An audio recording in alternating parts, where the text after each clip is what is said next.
Hello, I'm Nabil Khan. Welcome to ETAuto live panel discussion. Today's topic is this is a part of a series on future of R&D and manufacturing in Indian automotive industry. And today's panel discussion is a leadership discussion on de-risking and localizing operations, smart automotive manufacturing and supply chain management. Let me introduce to you today's Power Pack panel, Mr. Arvind Kapur, who is Chairman Rico Auto. He is also past President of Automotive Component Manufacturers Association. We are also joined by Mr. Sunil Arora, who is Managing Director, Abilities India Pistons. Abilities India Pistons is one of the forefront SMEs that has been involved in a lot of technical and R&D work. They have recently got two patents to their company. Also, we also have Mr. Nishant Arya, Executive Director, JBM Group, and Chairman of Linde Wiemann Gmbh, another company owned by JBM Group. JBM is into component manufacturing, also one of the oldest component manufacturer. They are also an OEM. They have recently rolled out electric bus, not recently, 2-3 years. It's been there in the system. So he will be talking about the supply chain as a OEM as well as a component manufacturer. We are also joined by Rajeev Singh, his partner automotive at Deloitte, a leading research firm. We are happy to have Mr. Gautam Datta, who is Senior Director Marketing, Siemens Digital Industries and Software. We are also joined by Mr. Nagesh Vasanvalli. He carries a large experience in automotive industry, which encompasses OEM. He was earlier president and MD of Fiat Chrysler India. Now he is MD and CEO of Grieve Scott and one of the leading engine supplier and also operations in agriculture space. So welcome to ETAuto, and let's begin the topic with a brief 2 minutes, tone setting of the topic from Rajeev. Rajeev, over to you. If you give us a sense to our viewers, can you give what is the status of the local supply chain and R&D status in India right now when it comes to automotive value chain? Yeah, thanks a lot, Nabil. I think this is a very relevant subject from the current scenario perspective. As automotive companies in India try to restart their operations, what is going to be most important is to ensure resilient supply chain, I would say, how to ensure that the material flows from the tier 3 to the tier 2 and from the tier 2 to the tier 1 and eventually to the OEMs into the hand of the consumers. As we are all aware, this is a very complex industry. This industry is complexity arises from a supply chain perspective, and that's the reason why this industry has to work most collaboratively, I would say, amongst various sectors. The reason is because if even one part is missing, you can't assemble the truck or you can't assemble the bus. So if there is any stoppage, even at one supplier end, wherever it is, whether it is in India or anywhere in the globe, and that part doesn't come, it has a ripple effect on all other suppliers who are supplying into that OEM. So given that, I think it's extremely important to see how do we localize our supply chain. Just to give a little fact and figures to the participants here, overall the automotive component consumption in India is at about $60 billion on an annual basis. But out of that $60 billion, about $17.5 billion is something that we import. That is roughly about 27% is imported and 63% or 73% is the domestic generation or domestic production that we do. What we import of that, the largest import comes from China, followed by Germany, followed by Japan, and followed by US. So while we spend a little more amount of time, I think today over the next 1 hour and then get into a Q&A, what would be interesting to see is how do we ensure that we localize the supply chain, at least in the near-term future, to improve the resilience of a supply chain. With that, back to you, Nabil.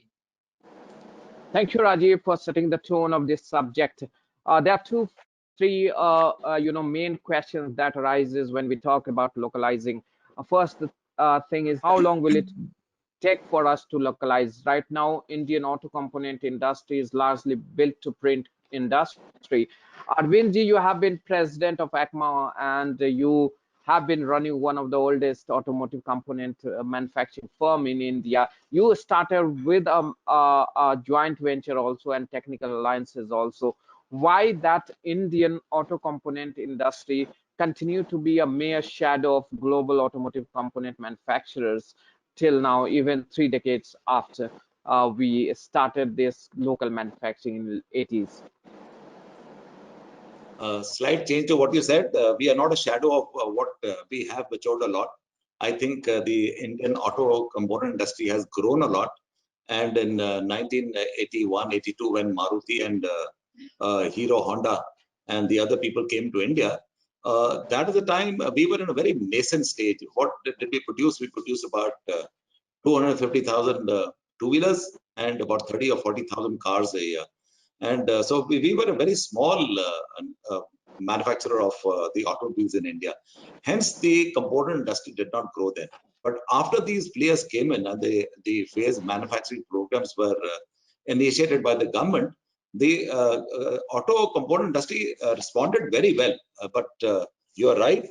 The OEMs which came to India, they insisted that we get the technology, either a TC technology agreement or a collaboration with some Japanese and or some European, so that and or also Korean, so that we could start the manufacturing without any major issues here. So initially, when we were in the initial stages, when we were maturing, we did do that. And over the years, we've shown the maturity as far as volumes are concerned.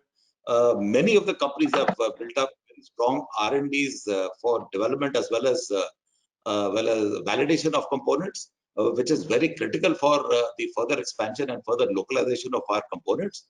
And in the total import that of $17 billion that Rajeev just mentioned, you must realize that many of the components coming from Germany are primarily for the luxury vehicles and those sort of vehicles where the powertrain, the components are brought in from Germany. The volumes are so small. For 10,000 BMWs and with the 4 types of engines, I don't think localization is going to be very easy and also very economical. So that also forms a very major point. Let me just add my statement to some facts before we get further into it.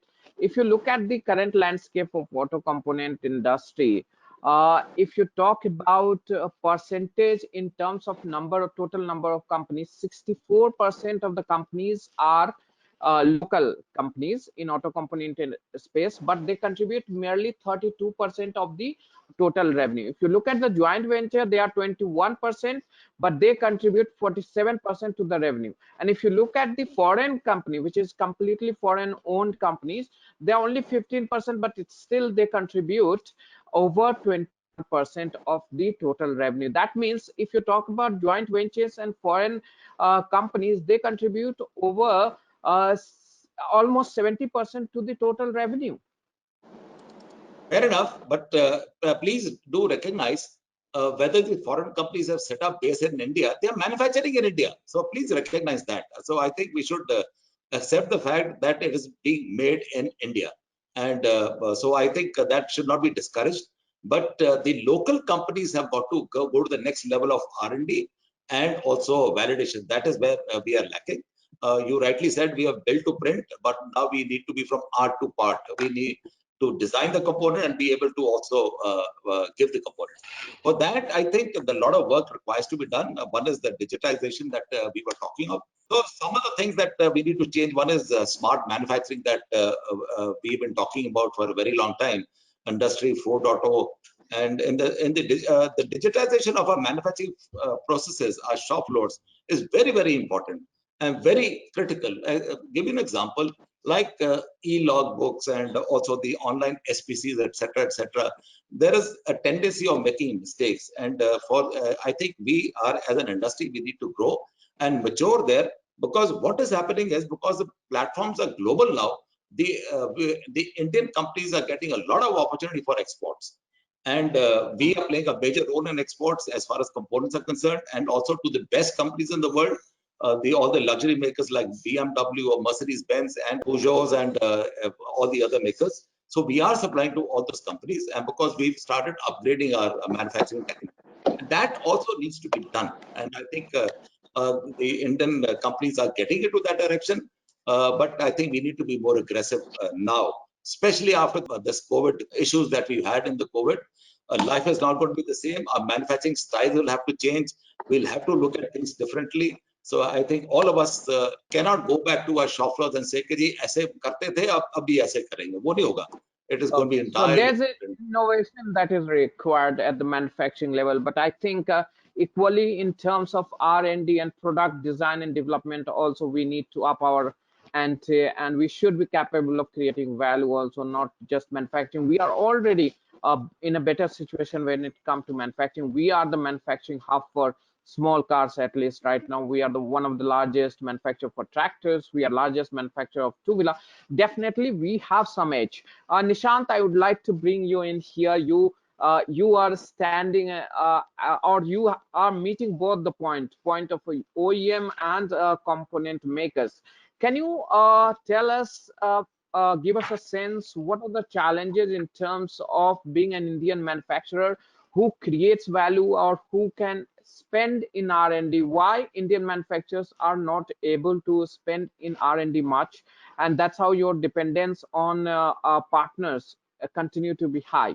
Our R&D spend remains below 1% on an average if you look at the overall industry. So what's the reason behind it? See, the thing was that initially, as we spoke earlier, and Rajeev also shared, and we understood that India joint ventures and international companies have been very successful, and many Indian companies have been doing well. And the phased manufacturing program was a big enabler for Indian companies to come on the complete screen of the or manufacturing sector today. So in India, the focus was that always these companies were seeing that how we can bring in more frugal concepts, FOCA, YOKEs, value-added value engineering, and seeing that our manufacturing processes and systems become very efficient. And we are removing all the mudas from the system, and that's what we learned from the Japanese. But they were having their home markets where they were bringing products to India, and no products were getting developed in India as such initially. And all the R&D had already happened there, and they were tweaking it for India, and they were not developing anything new. And that was started off by the Indian companies like Tata, Mahindra, Volvo, Eicher, Ashok Leyland, and many others who started developing their own products, tying up with global companies, setting up their own R&D centers. And Indian companies who started working with them really saw that definitely it's the need of the hour when you have to work with them. And they got many global players to India as well who are already available in India. So that's where the Indian companies took that leap forward and invested in R&D. And they said that what is my return on this? Not really seeing that this is something which is meant for survival and going up the value chain. And many companies who've done that are really getting the fruits of all these investments today. And that has been the key for us moving forward. And in certain cases, see, definitely you create a technology roadmap. So R&D has to be, we invest in R&D based on a technology roadmap of 5 years, 10 years, 15 years. And you see that how you're having a total cost of ownership and having a long-term horizon when you're investing in it, and seeing that how you reduce time to market. You're talking about total cost of ownership. You are really seeing that you are an integrated player and a full service supplier for your products. And that's what OEMs want, that they are able to focus on the vehicles. So many companies have done that, and they are really in that position currently. But many Indian companies who've been focusing on build to print are facing those challenges. So they need to up the ante and really see that how can they enhance their total performance by investing into R&D substantially. That is what we have tried to do in our case in many of our different businesses and components and systems we manufacture, even in our electric vehicles. So that has helped us to position ourselves as a technology player in many of our products and understand how we strike a right balance with cost and investment. So that is something very essential. On a regular basis, you can't look for benchmarks to follow in certain cases. You have to take that plunge and you have to move forward. And it is a combination of it is a combination of technology. It's a combination of integrating the engineering, the sourcing, and the operational excellence which you have to bring in the system. So it's an integrated approach which you have to build, basis which the organization can move forward, and that's very essential. And the idea is what is the repeatability and the scalability of the same. So how different customers, how you are able to bring, and every customer is seeing that the market is becoming more and more competitive. So how are you able to come up with solutions which the customers can take off the shelf, or you can tweak them and develop them for them, not Thank just you. Thank copy you, and paste? Nishant. Thank you, Just to Nishant. add a I'll point request. to what Yeah, Nishant said, yeah. the confidence of the companies, the foreign companies located in India, the OEMs as well as the OEMs overseas, their confidence has gone up tremendously. Now, just to give an example, there are companies in Germany who are getting the joint R&D, joint development and joint R&D being done in India, the validation being done in India. With we give them a total connectivity to whatever testing is actually taking place, which is absolutely live. So their plants in India as well as in Germany have data which is absolutely real time. So that cost is almost 1/3 of what happens in Germany. So you must realize that the confidence is going up, and now is the opportunity for India to actually jump in and take advantage of whatever is happening. So this is the time to take the big leap. Before I come to another questions, I'll take opinion on the same subject from everybody. So I'll invite Nagesh on this. Nagesh, what's your take on this? So clearly, thank you for having us, Nabil. I think having worked with both MNCs and Indian companies, both here and outside, I think there's a happy medium. I think the thing is, when you've looked at even foreign companies have come in, brought in platforms, brought in technologies, and we have done top hats or full-fledged cars, worked with Indian capable suppliers, and in fact used suppliers in India and China to export components to the US, right? So we have seen that evolution over the last 15 years. I'm speaking now from a global OE perspective. Now coming to kind of the Indian manufacturing perspective, I think over the years, the R&D and localization and the supply chains have grown. Obviously, we have some more room to go, but the focus on R&D and innovation, I think, needs to continue. When I use the example of China, they gave us R&D facilities, they gave us additional incentives to bring a new platform or a new engine to that country, right? So I think if so, continuous focus on R&D and frugal innovation needs to continue. We have come a long way, but I think we can still continue to drive the value chain and the ecosystem play. Thank you. Thank you. Yeah, Rajeev, you want to add something? Yeah. Yes, I wanted to bring at this point in time to our panel members a slightly different perspective, and maybe this will help also in terms of new thinking. See, we heard Nishant, we heard Arvind talk about why some of the companies, like when Arvind was saying a company like Maruti Suzuki, a company like Hero, which started in the 80s, and they invested heavily in terms of building the R&D facility in India. The second thing that they did is that they invested heavily in terms of developing the entire supplier ecosystem. So they worked with the entire tier 1, tier 2, tier 3 community, and they helped build the entire localization. But very importantly, they were localizing their own products. They were adapting those products to the Indian markets. Now let's keep in mind what are the 2 or 3 new shifts that we are likely to see post-COVID. The one shift that I'm likely to see or I'm seeing post-COVID is more and more large MNC players who so far did not invest in R&D setups in India are likely to look towards India in setting up large R&D hubs. And this I'm not saying just as a wish list. I'm saying something with a lot of confidence because we are hearing some of the large MNC players wanting to set up large R&D setups in the country. The reason for them is simple. They want to ensure that their own cost of R&D goes down from US, from Europe, whichever base country or parent company they can come from. Secondly, they believe that India has the talent to help in developing these products in India locally. The engineering talent appears to be here. And there are a few clusters and a few cities in the country with the help of the right technology platforms that they can really contribute on the new platform design and development. Now, if this shift happens, okay, I think if this shift is going to happen over the next couple of years, and coupled along with this shift, if you think about, I can understand when Arvind said that a lot of parts which come from Germany are coming because maybe the volumes are very low, they are for the large luxury markets. But let's remember the largest import that we have is not from Germany, it's from China. and it's by a significant number from China. It's all to do with large manufacturing hubs in China. But if the R&D hubs come in India and we work with them in the initial stage, I think we have a potential over the next few years of also developing a larger manufacturing base in the country with this shift of R&D happening in India. I thought I'll just share that point with also in this panel so that we can think on those lines as to what are the large MNCs thinking. Very good point made by you, Rajeev. We have seen that India is emerging as a R&D hub, but ironically, for the global manufacturer itself, if you look at the foreign manufacturer, many of them have set their R&D hubs in India, and they are servicing their global operations from India.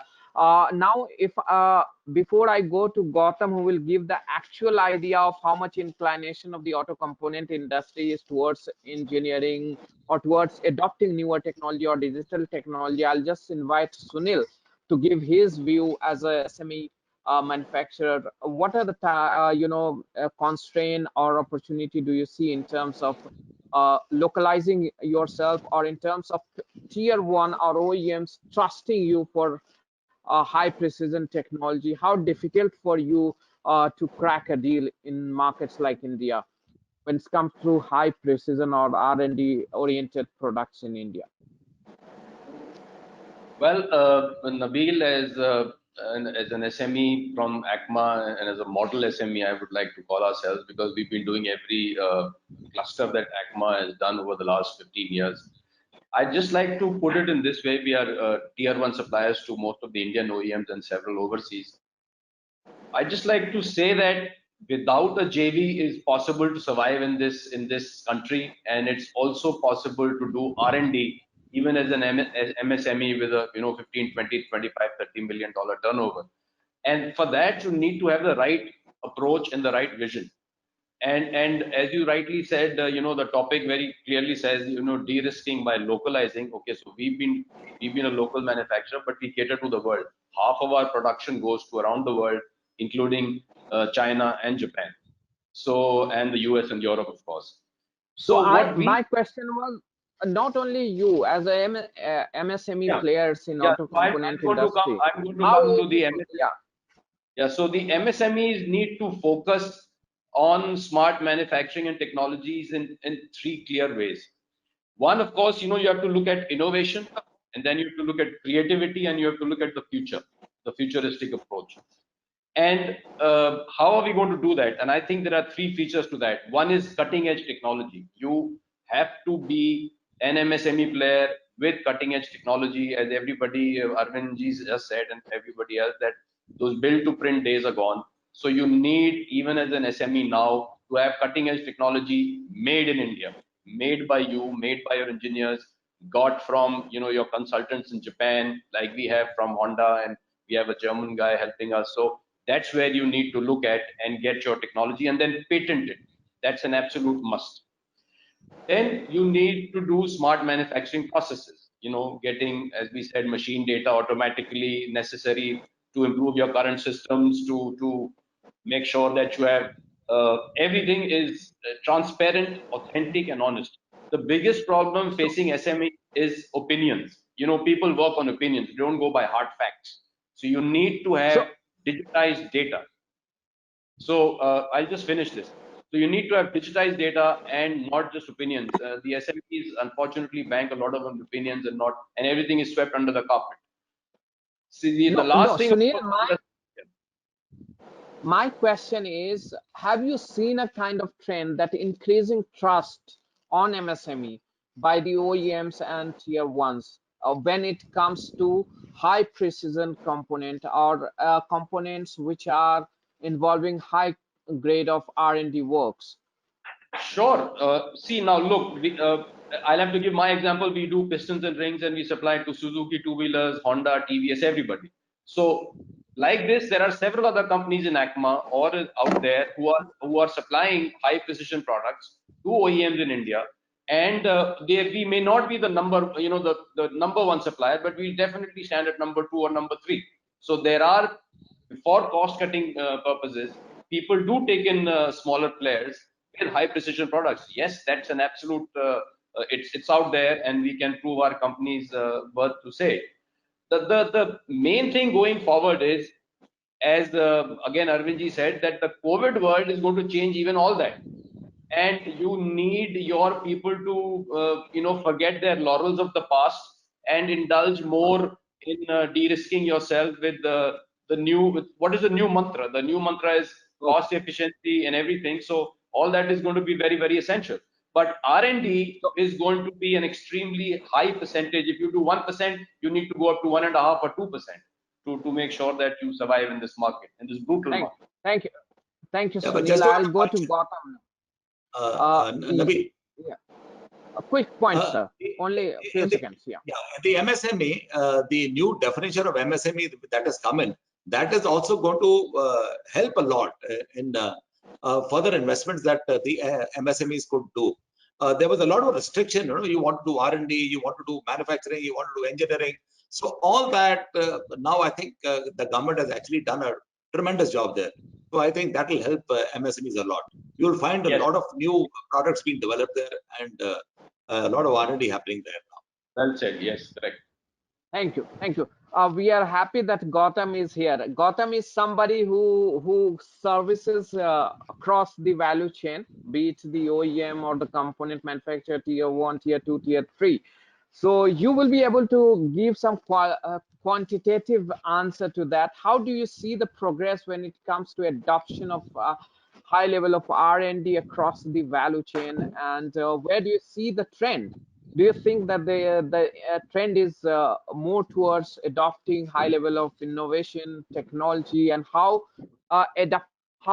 convince the industry looks to you that they are ready to go ahead with using high tech platforms to develop global standard of products? Thank you, Nabil. Yeah. So I will start with a small coincidence. Coincidentally, all the speakers that I have here, respected speakers, they have been very early adopters. Let me tell you, Nabil, all of them for last 15, 20 years, each of the speakers and the organizations I had the fortune of working with personally. That's a coincidence. And I can tell you, we can talk about it separately, that each one of them have been very early adopters of digital technology, especially in product development and manufacturing. Okay, that's one.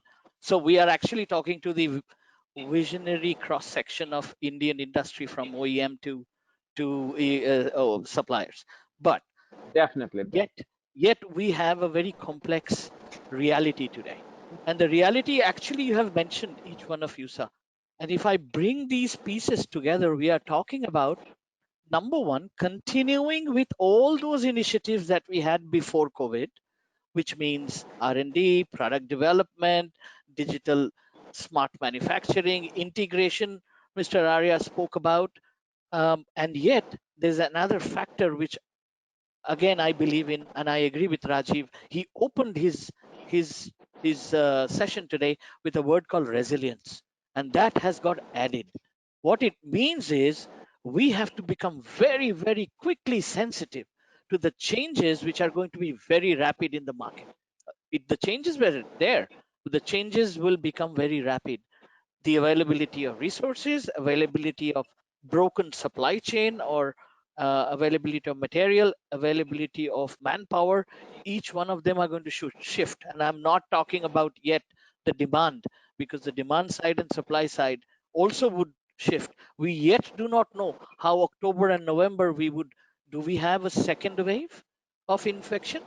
We don't know yet, but we have to de-risk our business. The point I'm trying to make, and all these factors now have to be brought in addition to the challenges we had in the pre-COVID days. So let me put that into this in a thoughtful structure. Number one, I think we did have a discussion, but there are 3-4 factors we have identified which improves resilience in addition to the challenges of the product development and smart manufacturing, which we have anyway recognized before the COVID time. Number one, knowing oneself, the understanding of your own organization, and clearly identifying the levers that ये करने से वो होता है, ये करने से ये होता है. That ability to manage a view of all the important critical levers and how these levers shift based on the dynamics is going to be very important. Now, let me put it technically. Technically, what it means is to have a control over your plan, your project plan inside your organization, and transparently the supply chain transparency available to you both ways. Transparency of what your projects are to the supply chain, that means to your suppliers, tier 3, tier 4 suppliers, as Mr. Arora said it. If each one of them, the whole value chain becomes transparent, and that is possible today with the digital technologies available, somehow, if we can create that transparency, we would be able to respond to each other's levers. That's number one. Number two is data-based decision. I think it was mentioned by Arya Sab that we should not be taking decisions on opinions. Mr. Arora also mentioned it has to be very clearly hard fact-based decision. That means today technology is available, whether you call it industrial IoT with machines, or a transparency of project in R&D, or with your suppliers who are part of your supply chain, and ability to manage cost, ability to manage time, ability to manage specifications, going through the design changes, which we know you cannot fix right everything in advance. While the product development is going on, there are design changes that needs to be applied. So this extended sensitivity matrix that you have towards, I would call this word digitalization. I want to introduce that word again and again, because there is a big difference between digitization and digitalization. Digitalization being a digital way of managing a process, and digitization is a specific piece of your operation which you want to do with computers. And that is another, as brings it with another last aspect. And I think Mr. Arya did mention very clearly, but I would like to highlight, acquiring technology is not a challenge. It is about buying the technology from the market, getting a bunch of people trained on it, and they start working, whether it is a CAD system, whether it is a CNC machine, whether it is a 3D printing, whether it is robotics. These are all pieces of technologies which are available under the new digital gamut of things in Industry 4.0. But how they integrate with each other, how they transfer data from one to the other, how it is managing, replicating, or mimicking the process that you have defined is extremely critical. So the time has come that I think we have to consciously set a process, adopt it in a digital way, create visibility by having integrating project plans.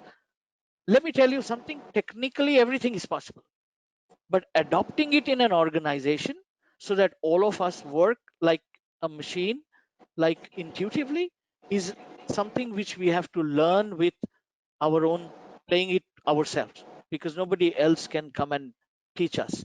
And here I would like to bring in an aspect which Mr. Kapur mentioned, that when you increase your R&D investment and you want to have innovation, you are talking about multiple experiments on product, experiments on product performance, experiments on product being manufactured, and then the entire process experiments. So this brings in multiple options that you have, as we call it, alternatives in product design, alternatives in product development processes and manufacturing processes. I think it is important that we run more and more experiments so that we arrive at the most optimal one for that day, because today will be different from tomorrow. And that is where the Rajeev's point of resilience comes in.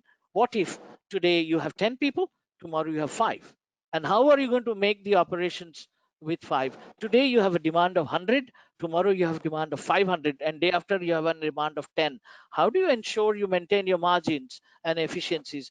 This would require an extreme control over your sensitivity over your system. I would like to bring in just one comparison, and with that I will close. Once upon a time, we used to use carburetors in cars, talking about automobiles. You could manage the fuel air ratio with a certain way using the mechanical screws that your Raju, you mechanic, used to set for you every time you went to the garage.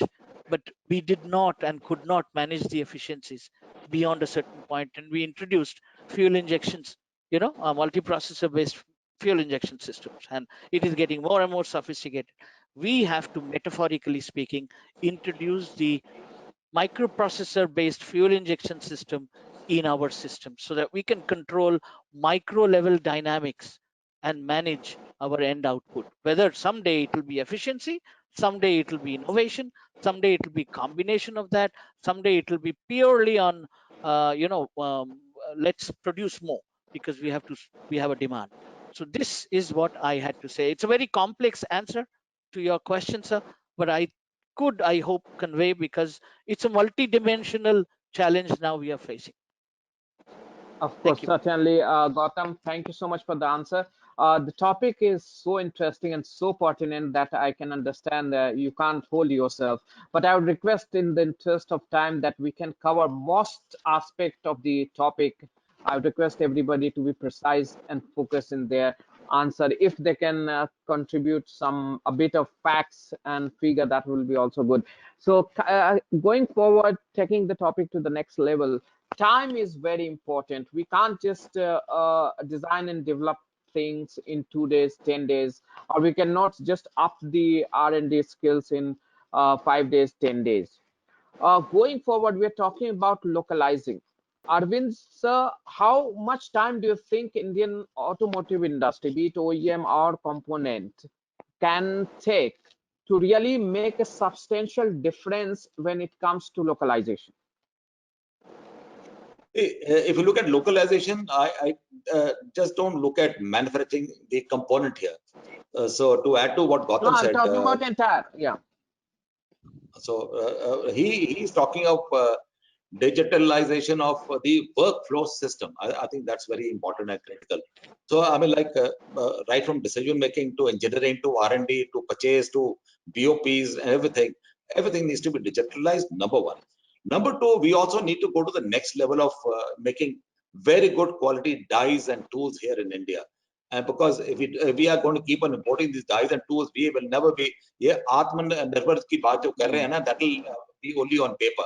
And number three, it is the special machines that are required to be manufactured. So what happens?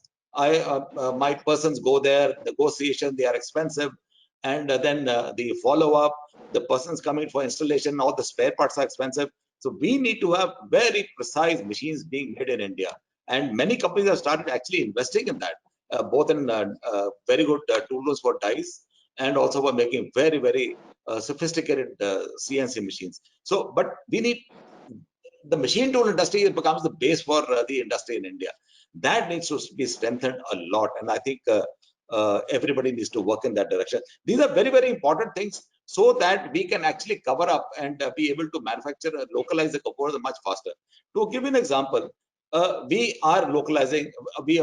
Since we are exporting, Sunil is exporting, Nishant is exporting, and we are exporting to sophisticated companies like BMW and Mercedes-Benz, and but the planning is very clear. There's a joint development that actually takes place. If we can do it for them, we can do it for the components in India as well.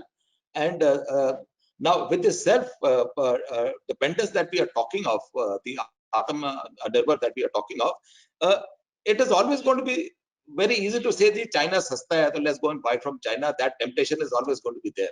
But I think in the long run, it turns out cheaper to be able to actually produce the components here, because engineering changes and other changes which are required to be done, those can be done much faster. Your inventory levels come down, everything gets covered in that. So this localization is critically important, and I think more and more companies are depending on the local companies to actually manufacture the components. Now, in my company, our exports are over 35%. And our target is to be 50% of the market, and we are selling to the OEM. We are not selling to the aftermarket overseas. So if that confidence is with those people there, why not here? So I think that's it is possible. We are capable of doing it, and I think the Indian companies are also recognizing that, and they are dependent more and more on the local companies. Except, of course, the new now this BS6 which has been introduced. There's fuel injection equipment and other which are being used. Those, of course, will localize. They will all come here. But at the moment, there is a lot of support, electronics and other things, which are coming from Germany and from China and other places. That will happen here. I think the government also needs to focus on the electronics part, and whereas the industry also needs to take a lead there. So that's where I think is the weak area, but I'm sure we are getting there. There are a lot of companies determined to get into that direction. I'd just like to add to Very Arvind's point. important. Yeah. About localizing, I'd also like to add about Atmanirbharta on raw materials. We have a lot of high cost imports, all of us, and that's where we also need to become Atmanirbhar. And now the Indian OEMs are actually, looking at alternative local raw materials. So it's for each one of us, including the SMEs, to do all the FEAs and the dynamic simulations and all the other things that we can plan on with R&D to make sure that we can offer to the OEMs raw material which is local, and we can kill those high cost imports. So that's very essential. Yeah, Rajeev, you want to add something? I just wanted to add into the conversation that Arvind triggered off and Sunil added. I think there are certain specific capabilities and skills that we need to think if we are trying to drive localization in the country. Arvind, for example, definitely spoke about a couple of points, but let me just add, apart from capital equipment capability of manufacturing in India, one of the other capabilities that we miss is our knowledge of chemistry. And why I'm saying this is because you find any kind of lightweighting or any kind of material innovation, all the material innovation seems to be happening either in Europe or in Japan or in South Korea. Now, with the kind of metallurgists that we have in the country, the metal institutes that we have in the country, we should start thinking about investing more and more on building on the chemistry or the metallurgy science from a capability perspective. The second skill and the second capability that we need to build upon, or the third, maybe I'm talking since capital investment or capital equipment manufacturing Arvind spoke about. So the third one could be from a perspective of the skill around megatronics. That is the direction in which we are very clearly moving. We will move towards more and more of connected vehicles. We will move towards telematics. We will move towards a situation where there will be a lot of electrical and electronics. And this skill is not required only from an automotive perspective. It is also required from consumer durables, because industrial IoT, consumer IoT is going to be there now, or it's already there. So the third skill and capability that we would want is around megatronics. The fourth is more an enabler. It's not really a skill that we need to develop or capability that we need to develop as a country, but it's an enabler. Clusters come up in the country from an automotive perspective. The initial clusters which came up were more around the Pune region, the clusters which came up around the Chennai belt, the Bangalore belt, the Gurgaon belt, and so on. But honestly, most of these clusters seem to be now getting full in terms of their capacity. They have their own kind of challenges, and I'm not delving into that direction. But the need of the hour is to have an enabler in the form of new clusters that need to be thought about, new clusters that need to be built. Maybe some of these clusters need to be clubbed along with the new clusters that will come up is not going to come up for only the domestic consumption. These clusters have to come up even for exports in a big manner. So those were some of the additional points I thought Nabil I'll leave it with the panel. Let me quickly take views from Nishant on this. What's your take on this? Yeah, I believe that today we see that India wants to become a $5 trillion economy in the next 5 years or so. Out of that, 20% is being planned for manufacturing. And today, India gives about automotive industry gives about 50% of the manufacturing GDP, which is very substantial. So therefore, it's a growth driver for the whole country when it comes to manufacturing, whether it's organized from tier 3 to the OEM level or on the after sales side as well.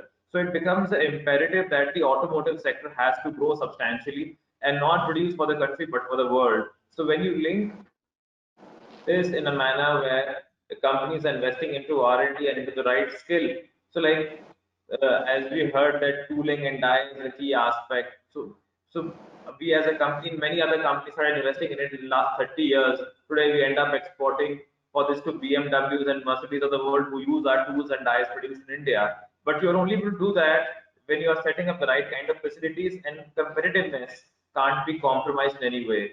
And how you're using how you are using the What's your thought digitization on or all how such kind soon of concepts to remove any kind of gaps in the system, having real-time data which is used for decision making. At the same time, you are using the latest technologies in a manner that they enable you to perform better. So I wouldn't say that in every case the best technology is required, but the appropriate technologies are required. How you are able to fit the bill for meeting the customer requirements, you have to understand that well. Creating the whole concept and working on those lines, I think that is very essential. And that is where we see that many other countries have been able to do so, because if we compare Korea, we compare Japan, we see US, we see Europe, the countries, it's what we have seen is that they have converted into a development hub and a global hub in last 20, 30, 40 years. They have not been there for 100 years. So there's a clear-cut plan which the government and the industry they work together, and they really see that how this competency can be built. The government also supports, the industry also invests, and they see that they are creating employment, they are investing into R&D, they are developing competitive manufacturing facilities. so now Like in case of the electric vehicles, now government has gone on the phased manufacturing program. So in that phased manufacturing program, we are seeing that they want to see that over a period of time how India is becoming independent. So I think certain things which we have missed out earlier, we spoke of mechatronics, electronics, electricals, so that the role of mechatronics or electronics, electricals will be increasing multi-fold in the vehicles in times to come. And along with that, a lot of the software side where we as a country are already quite competent. So putting that together will make a holistic approach, and in a very comprehensive manner, we can address this and capture this opportunity available with us. And now, since after COVID, many companies are looking to get out of China and see that they are coming to India. So Indian companies already have the experience to see whether 100% relocation or joint ventures, companies in India can absorb technology very well and have a clear path of becoming a global manufacturing hub in India for catering to global requirements. So as we heard from 4% where we are today, we can easily scale that up multifold. thank you, Nishant. So I'll come back to you, Gautam. Looking at the scenario currently that automotive industry stands today, if we talk about localization or substantial amount of localization, can you give us a sense how much time it will take for us to make some substantial difference in this, and how can we pick the battles? Because we can't go on doing everything, locally. So we'll have to pick the battles. So how do you see this? Yeah, thank you, Nabil. I think that's very well put question. Let me start from what is our strength. And our strength is our engineers, our mathematicians, mathematics background, our ability to do long hours of work and computer development, software development, etc., put together.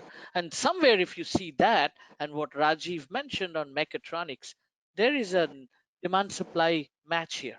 Correct? What does mechatronics mean? Along with embedded system, you need an electromechanical combination science, people coming together, collaborating. Now, in addition to that, I'm bringing in embedded chips for building in software-driven systems, which is tomorrow's need, essentially, whether it is electric vehicle, whether it is autonomous vehicle, whether it is smarter systems. We are looking at more complex components. Now look at the business potential we have. What Mr. Kapur said, that if we have to expand our export, we have to get out of exporting vanilla products, nuts and bolts and washers and simple components. We have to elevate the game. And that is where we can pick the fight that you're saying.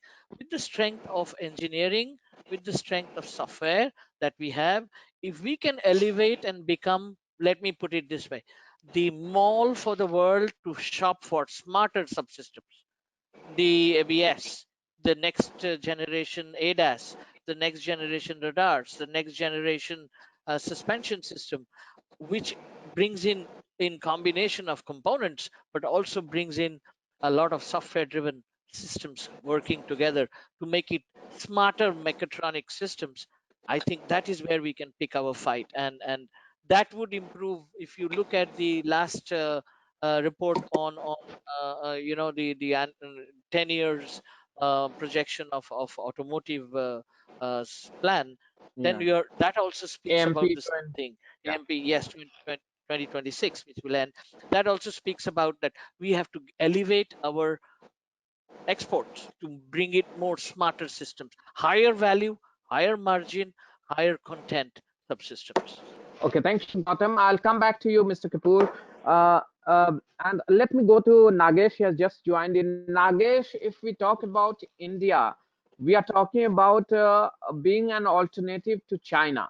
So, can you, from your experience working with multiple multinational company like FCA and now with the local company Greaves, which is certainly exporting to various markets in the world, what are the key product area where India can find an edge when it comes to bringing investment which are possibly going out of China and that is looking for a new hub or new destination? What are those products and how can India lure them? Yeah, thank you, Nabil. Um, I think that's a loaded question, but let me start Yeah, with saying I think there is enough to do, because when you look at the market size in India and when you look at the export potential, right? Instead of right. answering your question directly, let me tell you this. I think what is the value creation? What is the that we can offer, right? In terms of the value add. So I'll give you an example. We have collaborated, which also touches upon the previous point. We have collaborated with US startups, brought in new technology to India, worked together with Indian partners, trying to localize that and trying to improve the fuel efficiency of an engine by 20-30%, right? Is that a product for export? I think the answer is yes. What is the differential here? Is it because there is a unique technology or a unique proposition where from a total cost of ownership, we are getting X plus plus? And I think that should be I won't worry too much about how much China is doing and how much we are doing. I think we have enough of a market size in India and enough opportunities for exports, like the other panelists have said. Now, where is the value add? Where is the differentiation, and where do we leverage our engineering pools to kind of benefit that? And the last point I'll also say is COVID offers an opportunity. Leverage the global virtual pools. We have set up global technical centers around the world in the past. Now you can leverage global virtual engineering pools and technology, and really I think a lot of things come closer. So I think the real answer lies in, if your product is differentiated enough, the value creation is additional enough, I think the opportunity is endless. Thank you, Nagesh. I'll come to you, Arvind ji. You are one of the, now you can say that Indian auto component manufacturer. You are running every operations, be it R&D or manufacturing, independently right now. You do not have any technical alliance or joint venture. You're not relying on them right now. For a company like you, what are the sweet spots that you think you can find when you can play a global role or you can be a supplier to the world? When we talk about, bringing people from out of China and coming to India for taking their supplies in automotive space. We have always believed in a collaborative approach. Collaborative in the sense that share information and knowledge with your partners as well as your stakeholders. Now, we have had joint ventures and we have gone through the cycle of learning, which has helped us to come to this level of where we are making very, very special machines, 16-axis CNCs or 20-axis CNCs, and to highly sophisticated dies and toolings, and also making components for the world. And so we are in that cycle, but this is a learning cycle that we went over the last 35 40 years, and we've had JVs, we've had technologies, and today we've tried to master whatever we have done. But even today we believe in a collaborative approach, like Nagesh also said. Now, to give an example, making the clutches for two-wheelers, we've had a JV with Japan for almost about 30 years, and now we have a very, very strong R&D building those clutches. And today we're doing it for India, but tomorrow we'll be exporting it as well. And with total test facilities and also development facilities. But we collaborate with the Japanese, and we also collaborate with the other with the Chinese and also some Germans. So that we have the best material technologies, and we have so collaborative approach will always be there, and we have the advantage of low cost engineering. Like Nagesh said, I think India is one country. We it is not cheap labor which helps us. It is the cheap engineering skills which actually help us. The cheap IT skills that actually help us. And that's how we are more competitive, and that's the reason we are able to compete with the Chinese as well as the Europeans and the Americans. But the opportunity is tremendous. The only thing is uh, the auto industry will need to get out of its shell that I'm going to sell to India, because it's very easy to sell here in India. Exports requires, it is a 5-year cycle to start the exports if you want to do it in a big scale. And one needs to go through the grind of learning the total supply chain management that is required to be done. So, but the first thing is that we must have this determination that I want to be a global player rather than a local player. And I will supply to, I'll be a global player and also sell to the Indian market. I think that's the attitude that has got to start coming into the minds of all our MSMEs as well as the large scale companies. Thank you. And we can do it. I think we've reached a stage where we should actually go in that direction. And many companies have started doing it. And it's heartening to see that the exports are going up. And in our case, we are our exports, despite the COVID, we will be going up by almost 20 to 25% year on year. So I think the opportunity is tremendous, and I would always encourage. I have always encouraged, even in ACMA, that exports should be the target. The local market will be able to sell. It's a very small market compared to the global market. Let's not be too comfortable in the domestic market. Focus We on need to. global. And thank you, Mr. Yes, Gautam, your point now. Yeah, I Thank just you. wanted to I wanted to bring in a question which is more like a challenge as well as a situation which is emerging. And if you add export to it, it becomes a challenge for each one of us. Current utilization of a personally owned passenger vehicle is very, very low. And you can sense in the last 2 months it's become worse because we haven't even driven out of our homes, many of us, and we are locked up. And it's going to get reduced because of the resetting in the post-COVID world. If it is, continues to stay low, more and more people will opt for shared riding. So therefore, this 5% utilization, if you check out your own car which you have with yourself and do a calculation, probably it's 5 to 6% is the percentage utilization. If you take the number of hours that it drives on the road and number of hours it stays in the garage, in office, or at home, if it increases to 50% with shared riding, you are talking a different level of reliability and maintenance scheduling and other things that are required from a very definition of a product called automobile. I would like to know, bring that factor as well into export. If we are going to cater to a new business model of shared ride with an increased percentage of utilization, therefore a very different paradigm of component and system reliabilities, there needs to be different design considerations and product development consideration have to be brought on the table to cater to that kind of different operation. That's an observation I There's thought I. a point here, Thank Nabil. You mean Uh, Yeah, uh, yeah. what Gautam said is correct, but pre-COVID and post-COVID, I think there's a lot of attitude change that has come about, and we're noticing this in China. We're noticing this in other countries as well. Shared mobility, I think, has got postponed for a longer period than what was expected to happen in the pre-COVID days. So today, I think we are in that situation where I think because of distancing, people are looking at and also wanting to have individual mobility, because the even public transport is being put in the back burner at the moment, if you ask me. But it'll take, I think within a year and a half, we'll be back to normal, and you'll find all the metro trains and the buses also running, because I think everybody can't afford to have an individual vehicle. But the shared mobility would be there. I think it's a longer period, but the shared mobility would be there when autonomous vehicles actually come in. When we share those autonomous vehicles, I think that's the time that shared mobility, then you're not sharing a passenger seat.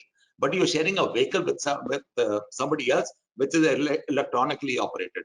We've seen that model at Harvard, and we thought it was a wonderful model. But that model has not been successful so far because the autonomous is not so successful at the moment. So till autonomous comes in, I think the utilization of the car will remain 5%, and we would be in that region for some time to come now.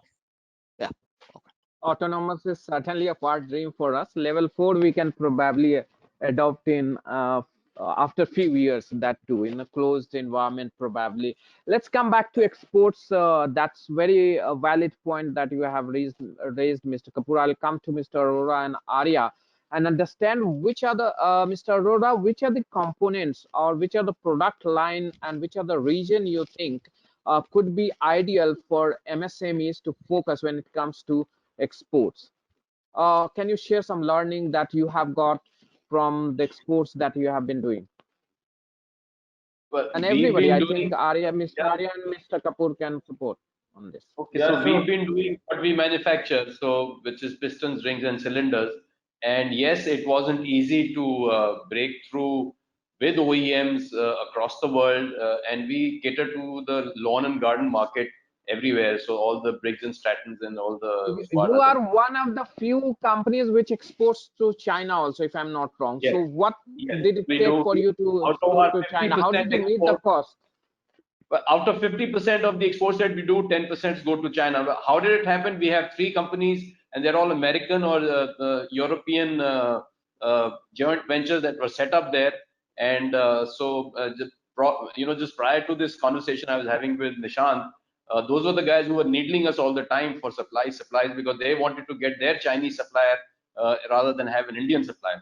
But the fact is that, over the last 12 years that we've been exporting to China, we've stayed there. We've not been kicked out because we are, one, A, competitive in cost, and secondly, we continuously keep adding value to the customer.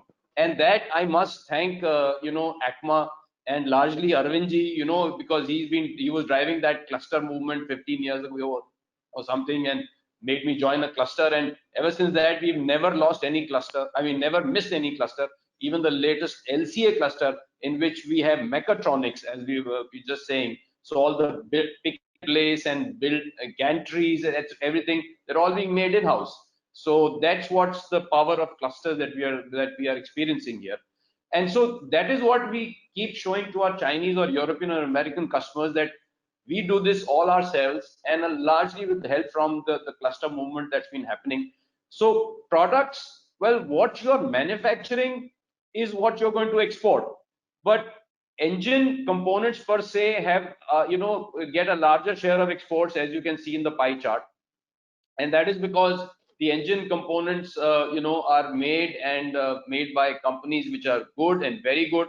And as Rajeev was saying, that here is the differentiator. If you make a very good product and a good product, it's your chemistry or your metallurgy that defines it. And that is where everybody looks at, and that is where they see you and they check you out with a vision, with an X-ray, at how good your chemistry is. And that's what we patented over a year ago. And we are the first company that does pressure die cast pistons in high silicon alloys, 18-20%, and export that to various countries around the world. So what you do and how you leverage on what you do and how you make it better and acceptable to the rest of the world is what you're going to export. I mean, if you start something just for the heck of exporting, it's not going to happen. So you have to build on your capabilities, expand on them, and then the world is waiting for you. And as Arvindji rightly said, that COVID now is offering that opportunity. Of course, China is not going to be replaced immediately. It probably might happen in the medium term. Over a long term, we stand a chance. It's not happening tomorrow. It's not happening in the 1 or 2 years that is around the corner. So yes, but we have to constantly keep playing at it, keep offering our customers, value additions and things like that. And how do you go about exporting? Well, that's a course that being done in ACMA every so now and then. All the trade fairs that are being attended and everything. So people are exporting, but it's easier to get into the aftermarket in exports, but very tough to get into the OEMs in exports. And so I remember Just, Arvind when he just got his 100 crore order from Ford, we all had a party. That was like 15 years ago. So, yeah. No, in our company, it is entirely different. We are only in the OEMs and no aftermarket at all as far as the exports are concerned. So it's a So we different are concept. 90% in OEMs and exports. Yeah. Yeah. So, okay. Okay. So but before, this China, yeah, the China thing that we are talking of, that we'll replace China, and these are sentiments at the moment, and memory is Yes. short. After 6-8 months, what happens? People probably forget कि ये Covid भी हुआ था, ये भी हुआ, वो भी हुआ, तो हम चाइना से बात नहीं करेंगे, हम माल नहीं लेंगे, वो नहीं होगा. I think most likely there would be 1 or 2% people who would also who would, like some Japanese, might come here to expand the capacities, but to reduce capacity in China, let's not depend too much on that. We need to depend on our strengths here and whatever we are doing here so that we can export this. But the first thing is to make up a mind that we're going to export. That is the most critical thing. And because export is not easy, it's tough. But once you get into it, there's a lot of happiness, a lot of charm involved, and a lot of the volume game is entirely different. The quality levels are entirely different. That helps you to improve your domestic quality as well. if you look at the Indian component industry currently, if you look at the bifurcation in terms of component wise, what kind of products they are making. So engine and transmission components, about 37% of the companies are making engine and transmissions, about 7.5% making body and chassis, then 10% are making suspension systems, another 10% are involved in manufacturing equipment and interior, and rest 24%. Mr. Kapur and Mr. Arya, looking at the current breakup, do you think we really need to focus on some product category where we are missing, or is it the same level which will be able to give competition to the overseas manufacturers, or is there some other map that you see of the Indian auto component space? In exports, one thing. What is most important here is that here the global quality norms are such which differentiate companies in India and abroad. And many companies in India prefer having two different types of quality norms, cost norms, delivery norms. But if you adopt a culture and you're able to give an experience to customers globally, so whether you're producing in India or in Germany or in China or any other part of the world, the customers ensure that you're part of global programs. So when you're part of global programs, they try and see that a supplier is able to give them a seamless experience across the world. And there it doesn't really matter what component and system you're manufacturing, how you are having the integrated approach, and you are able to work with the customer and deliver the same consistently over and over again. The other thing which they are looking forward to is that an organizational bandwidth in terms of the competence you have. So I think that is what at least we have tried to do when we are exporting our chassis and suspension systems or tools or other components and systems which we manufacture in India, so that when customers are having any global programs or any export opportunities are coming by, so we are working them with this in the same way, whether it's Germany or China or South Africa or US or other parts of the world or India. So because they see that with organizations who are able to do this, they are very comfortable and they want to avoid the repeated development also with different organizations, because that they has its own cost and it takes its own time. So that's why they try and see that companies who are able to do this, and for them, they are not differentiating between different levels of quality for different customers, and that's what sets them apart completely. Another thing which is very crucial, as we were speaking earlier about electronics, mechatronics, I think in times to come, what we'll see and the right steps which the industry is taking now, that today India is exporting and is having more competence in mechanical components. I think that's what you were referring to indirectly. So electroelectronics, India will become a big base, and from here we'll start exporting in time to see the electroelectronics and mechatronics also.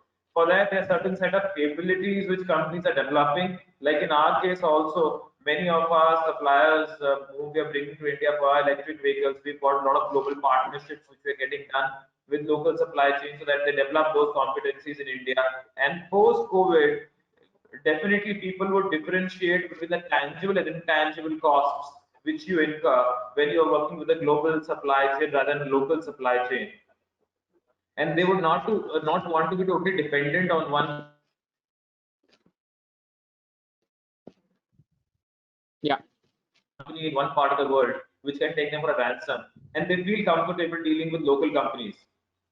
So Thank you. when the OEMs feel comfortable, they can interact with local companies and they're having that level of competence. So you have export worthy and local competence in place as well. So that's what differentiates you from many others, and that's what we are trying to see, and that's how I personally see the industry. And especially in electroelectronics, a lot more investment would go into the R&D area because the technology is very fast evolving, and the challenge of redundancy will come into this. And the efficiency levels will keep going up, as we see in the battery space also. The density is increasing year on year from $1,000, already we are at $150, $200 in the battery space. And the affordability is increasing. So I always compare these sectors with the solar sector. As we saw 10 years back, India embarked on the solar journey, but we didn't get manufacturing into India, we're still importing majority of it. Similar things should not be repeated in the high-end components space or in the vehicle space. And I think government has realized that, industry has realized that. That's why we are investing into this area very significantly also as a country. And that's bound to grow. Put India on the global EV map and the new technology map also in times to come. Thank you, Nishant. Mr. Kapur, I just same question to you. Do you see the matrix changing for the Indian component manufacturer, the one I mentioned right now, and which are the focus area you think should be of the Indian auto component manufacturer, be it for exports focus or to earn high values in the local market also? The component that we export has got to be freight friendly. We can't export air because it's got to travel sea and containers, etc. That's a heavy cost also. So components will have to be freight friendly, and the Indian companies need to get engaged with the OEMs and or the companies developing new components at a very early stage in the program. Now we just got orders from Germany for after the COVID for the year 2022. So we were engaged with them in 1990. So we are talking 3 years ahead that the production starts in 2022. And so it's early stage. We need to. That's very important to get involved in the early stages, because by and large the companies overseas like to have a single source supply.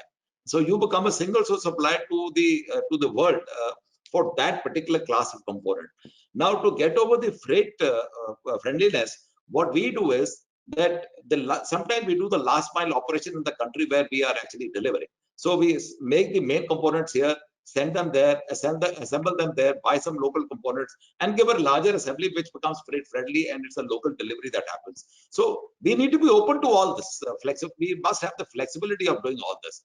Otherwise, we'll be too focused on the ये खाली हम मोटे component forging भेजेंगे या aluminum casting भेजेंगे. They will not sell. The castings will not sell. Till you don't add value addition, you will not be able to cover up the freight.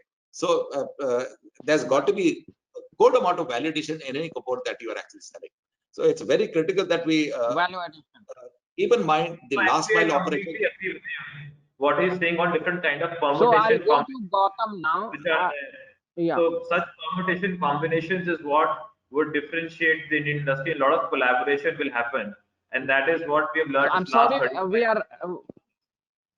we are running out of time. We'll have to go to the questions from the audience also. There are several questions that have come, but before I go to the audience for the questions, I will give you, the panelists, an option to ask questions to your co-panelists.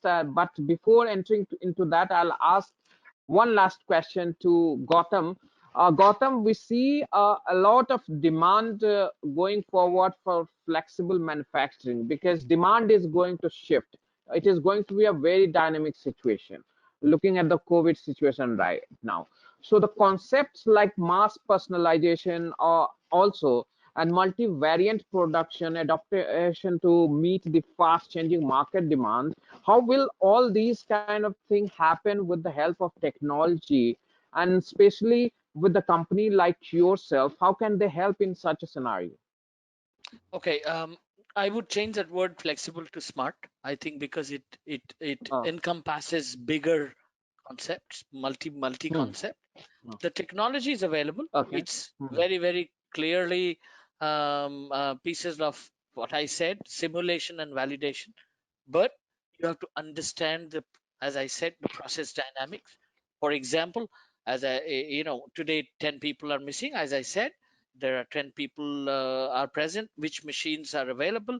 The batches are changed because of mass personalization. The process has changed.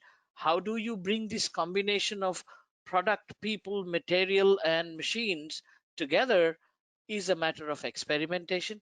Those experiments have to be simulated early on. Let me give you some data. A company like Toyota or a Daimler today runs at an average 10 to 20,000 experiments of simulation on operational simulation. I'm not talking about product development and validation simulation to arrive at the most optimal, let's say, the scheduling matrix for that day. And these happen continuously. It is not one off because your situation is changing dynamically. So I think there are pieces of technologies available. It needs to be absorbed, adopted, and last but not the least, they have to become intuitional. Like, for example, one of the intuitive technologies what we are using today, 10 5 months ago, 4 months ago, I don't think we were comfortable having so many virtual meetings to discuss things with each other and also take decision. Today we are forced to take that decision because of situation that we are facing. So I think human nature is very very interesting. I think we will change to the situation and adopt. Okay, let's move to audience now. So let me take the first question. Uh, this is some Mr. Dinesh who asks how we as Indians meet the global level quality requirements and meet the international standards. Really, we are working towards that or limiting ourselves to Indian market only? I think the answer has been partially, this has been answered by most of the panelists, but if anybody wants to add to it. No, I think here the idea is that how your systems and processes which you are building are ensuring a very high level of quality where you understand what the customer is positioning his product at, and you are not limiting yourself to the component you're manufacturing, but you are understanding the end consumer's demand. And basis that, your processes, systems, and technology which you have in your organization, you're bringing it up to mark. So purely one activity of manufacturing will not lead to the quality. So quality will come from the product development, from the engineering, from manufacturing, from sourcing. All these elements would add to the quality. And that the mindset of people who are doing this, I think that is very important because they need to understand where is that you want to reach. I just want to add one aspect to Mr. Arya's response. Quality that we have adopted globally as well as in India are based on long-term learnings that we have had in our processes. While we are adopting smart manufacturing in variety of ways, I think consciously the quality needs to elevate itself and get integrated, because it cannot be possible that we have digitalization in our manufacturing processes, but the quality is an isolated age-old process. That was the only additional thing that I thought I would add to Mr. So See, the next other thing question is, I'm taking from, yeah, 1 minute. The yeah. quality is taken for granted now. It is now the commitment that is more important. And I think with all the global companies based in India, what has happened is that they've brought a quality level to global standards. It's not dual standard that we are actually talking of. So the Indian companies are able, capable, and are doing and meeting all the quality requirements of the customers overseas. Thank you. Next question is from Shantanu Datta. He wants to know, we all know cost effectiveness and technological advancement till date. Now, what would like to know, what is the readiness of India today if we remove China? Anybody wants to talk about that? I really don't understand what he wants to say. Probably he wants to understand how much compatible, if we put China aside, how competent are we to be a cost-effective market? So I would say that because we have facilities in China, so how I always compare our Chinese manufacturing plants and Indian manufacturing plants, because the structure of the Chinese market and Chinese companies, even though we compare China and India, they're totally different. The whole ecosystem and the way they process is entirely different. How the OEMs work with the Chinese players in China and how the OEMs work with Indian players in India is very different, and the level of engagement which they are having. So the target for a company in China is that they are not manufacturing for China entirely, and they're manufacturing for the world. And how are they integrating into global supply chains of the world go? And scale is a very big factor in addition to the other benefits which government provides you when you are exporting. Whereas in India, I think the Indian entrepreneurs are very focused. They are able to really see that how are they able to have the strength within their organizations to cater to the Indian customers.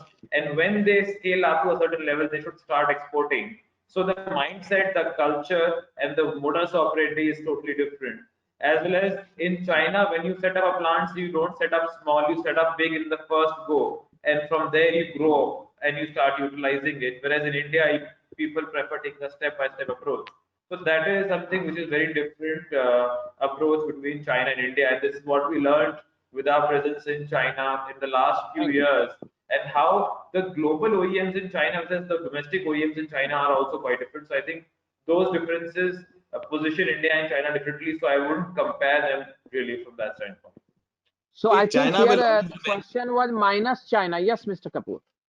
China will always remain. Let's not say that China will be out of this market. They will always remain. Oh. We'll have to strengthen ourselves up, and I think we'll have to keep on fighting and competing with the quality levels and the delivery levels and the commitment levels. We are in many cases regarded better than them, and language, of course, is a big advantage. Even the Chinese speak English now, and or the Germans speak Chinese. So now that's become a common platform.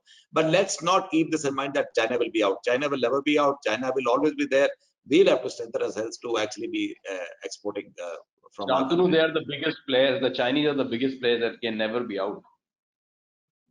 Okay, next question is from Yashpal. I think Gautam should answer this. What can be the best areas which can focus first as a part of digitalization or industry 4.0 in the manufacturing setup in order to get initial gains and confidence? I would So I both would Mr. Kapoor and very Mr. Dutta confidently, can answer. yeah, I would very Yeah. confidently say that knowing yourself, that means data based decision, that means industrial IoT implementation in your operational setup, so that you can get to know exactly on real time, so single source of truth, and you make your decisions based on not guesswork, not opinions, but real data, and keep improving upon your measurements and metrics. So I think it is a start point, because that will give us the right direction. It's like going to a doctor before you start your gym regime. Exactly what is it that you want to do? You just don't go and start pulling weights, because that may be detrimental to you. So knowing exactly what you're doing, where you are investing, should it be in design, should it be in CNC machine, should it be in integration, that is an important factor. That's my opinion, sir. Okay. Uh, Mr. Kapoor, you want to add? Yeah, well, only thing that companies like Siemens and others, they should make the product a little cheaper and more affordable for our Indian. So that's the only. We That's shall discuss that, definitely Mr. Good Kapur. one. point of, Good answer. especially Good And one. COVID let me discount. assure you, we Post are COVID. much faster than the others. Yeah, post COVID. So Gautam, you should That's think a COVID package. Yeah. Government yeah. के साथ I साथ am you taking should that, also. taking For that home. SMEs. For I'm SMEs. taking that home. Yes. So next Yes. question is for R&D hubs to be India, we need to be highly organized and structured. System and processes need to be very mature to compete with MNC. I think more of a suggestion than question. Let me take another one last question before. Uh, yes. This is another question from Ashish Giri. With a good supplier base in Europe, is it possible for Indian suppliers to compete on price even after smaller local volumes? Arvind ji and Arora ji, both of you. No, we are competing with the Europeans, and our whenever there's a quote for Europe and or US, our competition is with the local people primarily, and of course also the Chinese. And so we have been doing it for the last 25 years, and we'll continue doing this. And we have the confidence that we will be successful because we are determined to be successful, and we are determined to actually, we are focused on the exports, and we would want that at least 60% of the turnover of my company at least should be exports, and to the OEM and to the best companies which are there. So it is, the first thing is that we got to be determined ourselves. We got to make up our mind we want to export. So a small company, big company, they'll all be successful. That's the important thing. I can, So next, from my experience, I can just tell you that if you've got business in Europe, then you're, at least for us, we are mostly competing with the Chinese, and they always drive you down on the price front, and they want you to compare the prices with the Chinese.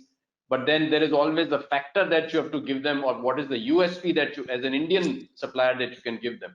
That is what the game is that you have to play, and you will definitely get a plus, a delta for the USP that you offer, whether it's a patent, whether it's that special zero quality, whatever.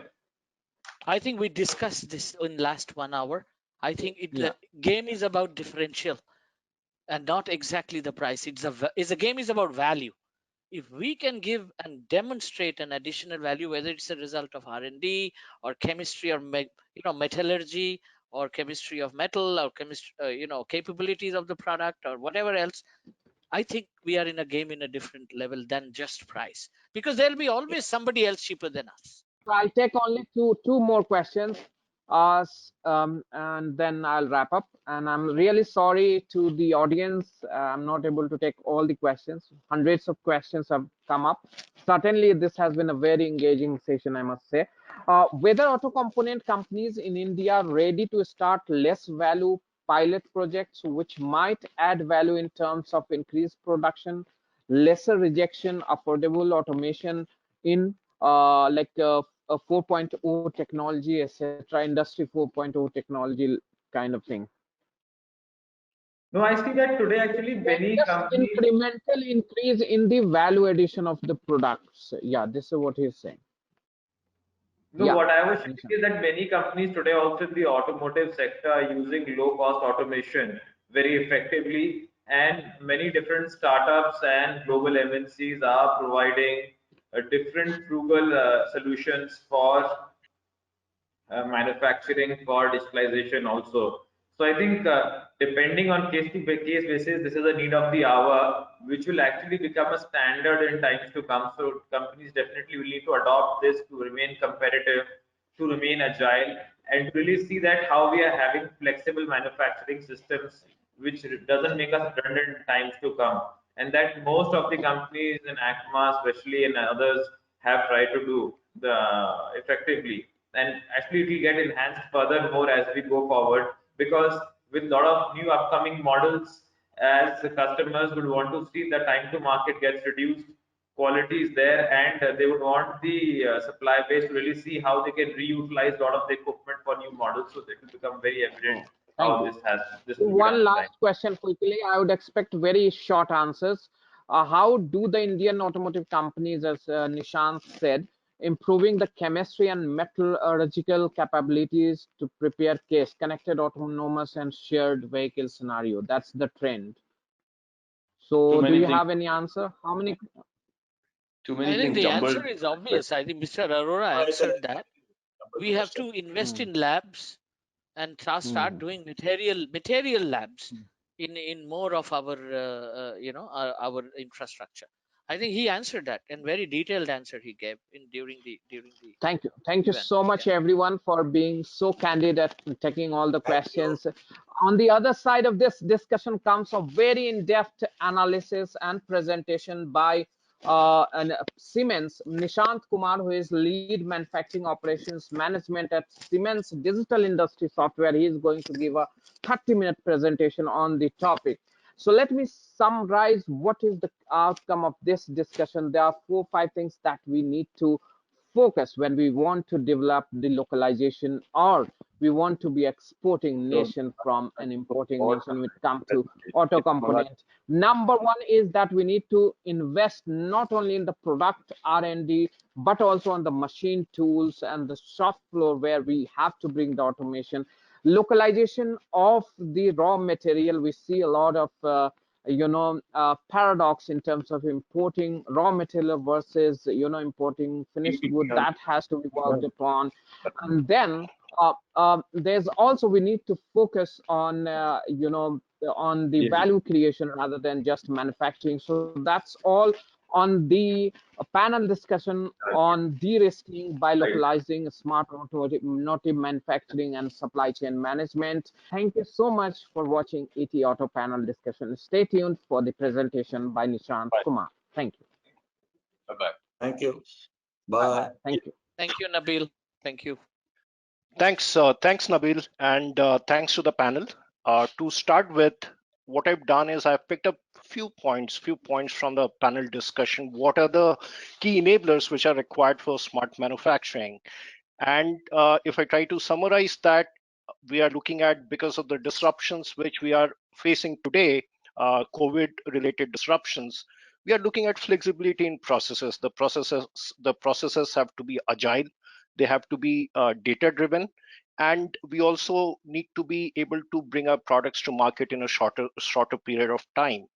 Now, the disruptions which are there, the supply as well as demand side disruptions which are there, they are creating a lot of inconsistency in scheduling. Manufacturers do not know what is the best schedule or what is the most feasible schedule. And the regulations are changing on day-to-day basis. The regulations are changing, and it would keep on changing. Now, quality, related to quality, there was a lot of talk related to quality. How do we need to improve quality? Yes, there are sensors, there are quality processes which are there. The data collection is happening, but it is not linked to the overall manufacturing process, or it is not linked to overall engineering life cycle. So there's no clear way to differentiate, with the data, quality related data that we are capturing. R&D, manufacturing, quality, and the supply chain, they need to be integrated. They are working in a fragmented way, or they're working in isolation today. And this is where digitalization of smart manufacturing can help a lot. In fact, quality should not be seen as a separate department. I mean, quality inspectors should not be required. And if, I had the privilege to visit one of the most reputed manufacturers, automotive manufacturers in Germany. There was no concept of quality inspection because everybody there was responsible for his or her own quality, what they were contributing. So this is something, we have to look at. How do we make quality as a way of life, as a way of manufacturing, rather than just reactive quality control? So we'll look at smart manufacturing, what exactly smart manufacturing means for automotive, and what are the enablers for smart manufacturing. Now, with all the marketing around smart manufacturing, the marketing around IoT, yes, people started with pilot projects on IoT, if not full-fledged enterprise-wide, at least for few machines or some of the lines, people started pilot projects. But when we look at what is the greatest gap when it comes to implementing IoT, and the greatest gap is correlating that whatever data we are capturing, whatever sensor data we are capturing, how to correlate that with your business workflows, how to correlate that with your scheduling, how to correlate that with quality, how to correlate that with R&D, or how to correlate that with the complete supply chain. And that is something which has not happened, because IoT has not been able to give you clear-cut business benefits, and that is why the adoption of technology itself has slowed down. And that is what we need to discuss, how to get better benefits, get better business use cases by using industrial IoT. So I was talking about fragmented systems, or disconnection between different components, departments, and this fragmentation, it is all across. Like your supply chain works in isolation, manufacturing engineering is working in isolation, and production itself is working in isolation. While we do have a process right from customer requirement going up to manufacturing and post sales service to the customer, but these are all working in isolation. Now, if we connect all of them together, we bring different departments, we integrate the data, because we were talking about data driven manufacturing or data driven decision making. So if we connect all the departments together, we are able to orchestrate the processes, contextualize the data. The data might have come from IoT, but is it related to a bad quality, is it related to a bad design, or is it related just to a human mistake which might have happened? So that is what is important, and that is what we call closed looping the systems together. It is like building a complete digital thread. I should be able to pull out a thread from anywhere across the complete life cycle, and I should be able to see the full traceability of of what we have done or how we have done that. So to do that, manufacturing operations management, it becomes the centerpiece of entire smart manufacturing initiative. It becomes the centerpiece of that, and it helps in orchestrating the process across different departments, real-time collaboration. It helps in anticipating not just reactive quality decisions, but anticipating what could be the problems either in machinery or the tool or different aspects of quality. So we are talking about real-time collaboration, we are talking about real-time data-driven intelligence, and that is what is going to create smart manufacturing. Now, I would try to explain the high-level scenario, how it all works, because there are different systems which are required. It is not just one system. There are different systems which are required to coexist. There are different systems which are required, to talk to each other in real time. And ERP, we have seen ERP, almost everybody today has some form of ERP implementation already done. ERP takes care of your material, it takes care of your stock, and the production orders which are required, the manufacturing orders which are required, they are created in the ERP system. Now, what is it that the manufacturing operations management system is required to do? It all starts with your process definition. How am I going to produce a particular component? It could be a component, it could be an assembly, or it could be a complete vehicle. So what all components are required, what all sub-assemblies are required? So that becomes your master data. Now, once we have done master data and we get the data from ERP, like a production request we get from ERP, that is what translates into different orders. So orders which are required, for a line, for a machine, or for the complete vehicle integration, the orders which are required. So that is what is taken care of, and it has to again orchestrate. It has to balance different orders or different sub orders. It has to balance. What is the real-time material consumption? Because real-time material consumption, that visibility is very important to minimize your stock, to minimize your buffer stock. So real-time material consumption and real-time visibility of the buffers is very much required. And those Kanban calls or material transfer request, which would come automatically, they have to be transmitted to different pull and push systems which would work within a plant. There's also a need to do user management, skill management. Who are the people who are trained enough to work on a particular type of operation? And it has to be dynamic, because if an operator has done, let's say, he has less DPM, then his certification should get enhanced automatically. So user management, skill management, that becomes an important aspect of digitalization.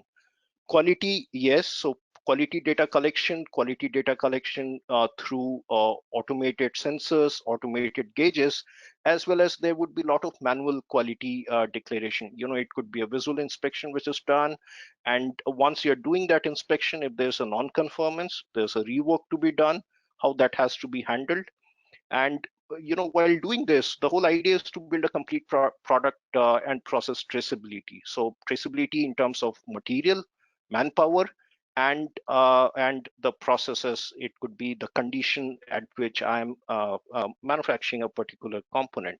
So all of this together, it is part of manufacturing operations management, and we are talking in context of discrete industry here. Now, scheduling, I told in beginning that scheduling is a big problem. So scheduling, scheduling has to work together with supply chain. It has to work together with what is actually happening on my shop floor. It could be a machine which is not available, a machine which has broken down. So that dynamic scheduling, real-time dynamic scheduling, and also passing on this information, making this schedule visible to your suppliers, because they are very important part of the entire push and pull system. So making the schedule visible to the supplier, what he has to supply, when he has to supply, and to be able to track what he has supplied and when it is going to reach my plant. So that is another important aspect. Now, when we sell it to customers or in the market, when we sell it, there could be issues, there could be complaints, there could be warranty issues, there could be recall related issues which arise. So a holistic way to manage those complaints, and also to do a complete analysis of what has gone wrong, the preventive and corrective actions which are required. So that becomes part of a closed loop quality management system. And while we do all of this, then there's a lot of data related to your process, your operations, what has gone right, what has gone wrong. That data has to give you insights. It is not just report. That data should be able to give you actionable insights, and that is what we call manufacturing intelligence. So this is the high-level solution which is required for an automotive industry. It could be component manufacturer, or it could be an OEM. But the thing is that one size does not fit all. And during the panel discussion also, we heard that we need to prioritize. We need to find out what is applicable for us, and that is something which has to be done before you start your digital journey. Because many times we have seen the digital journey fail, or be partially successful, because the end result, the end business goals, they were not clearly defined and they were not monitored. So this is where people need to start with, and the first step is to assess what is my maturity, what is your maturity today, and where do you want to be. So maturity assessment, although we are talking about smart manufacturing, but smart manufacturing cannot be done until and unless we have smart designs. We have designs and we have production plans which enable smart manufacturing. So we have to do a digital maturity assessment across the entire value chain, right from design going up to service. And this is the first step which should be done. Quality, quality, I'm looking at quality as a horizontal process, not just related to production quality, but we have to look at quality as a horizontal process and improve on that throughout. So this is the first step. And once you do this, it could be the workshops, surveys which are required. And once you do this, there would be certain recommendations which would come out. What is your strength? What are the weaknesses in different areas? And what are those digital interventions which are required for you? Yes, as I said, one size does not fit all, but what are those digital interventions which are required for you or for your company?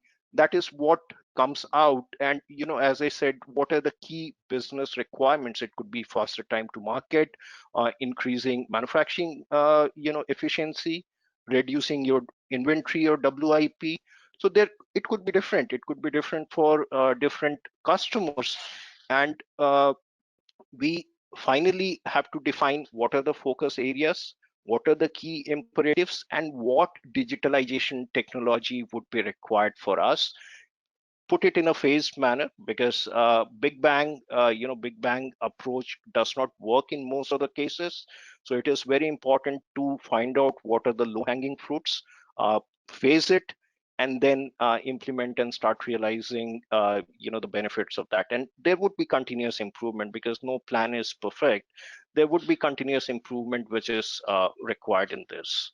So this is the first step for digitalization. We need to do what is our current maturity and where do we want to be.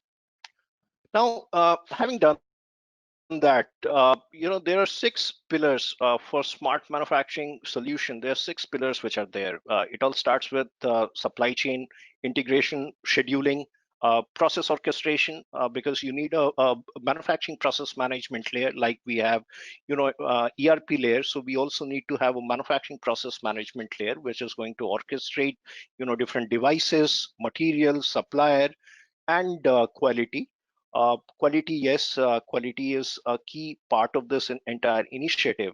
And once we do this first 3, like we integrate scheduling, we integrate supply chain, we have a digital process, and we do quality digitally, it would, remaining 3 are actually outcomes. So production reporting, genealogy and traceability, manufacturing intelligence, these are the outcomes when we do first 3 steps right.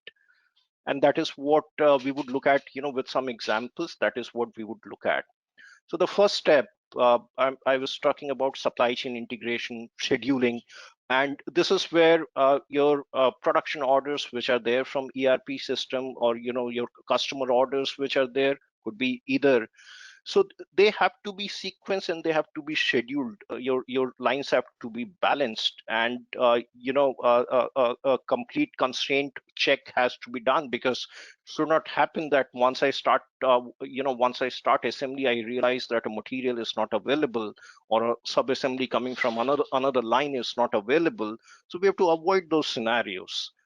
So those, as I said, sub orders which are required for all shops or for suppliers, what is required. So creation of that, orchestration of that, and tracking of that. That is what is required. When we talk about supply chain integration and scheduling. Now, because of COVID, what has happened is the demand and supply, both sides have got affected. The availability of manpower, that has got affected. Now, how is it that scheduling can help there? So what we actually do, there are tools which are available. I will not get into specific, which tool or what exactly would it do, that we can, you can connect with us and we can have a session on that.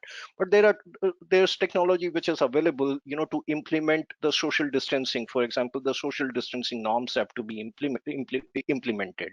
So there are technologies which are available which would simulate your entire factory, how people are moving, how material is moving, and it would be able to tell you that, by implementing the social distancing norms which are there, what is the minimum manpower I need to run these lines, and what is the throughput that I can get. Because what you're doing currently is you're putting people, number of people on a particular station, that would go down, because when we implement social distancing, that would go down.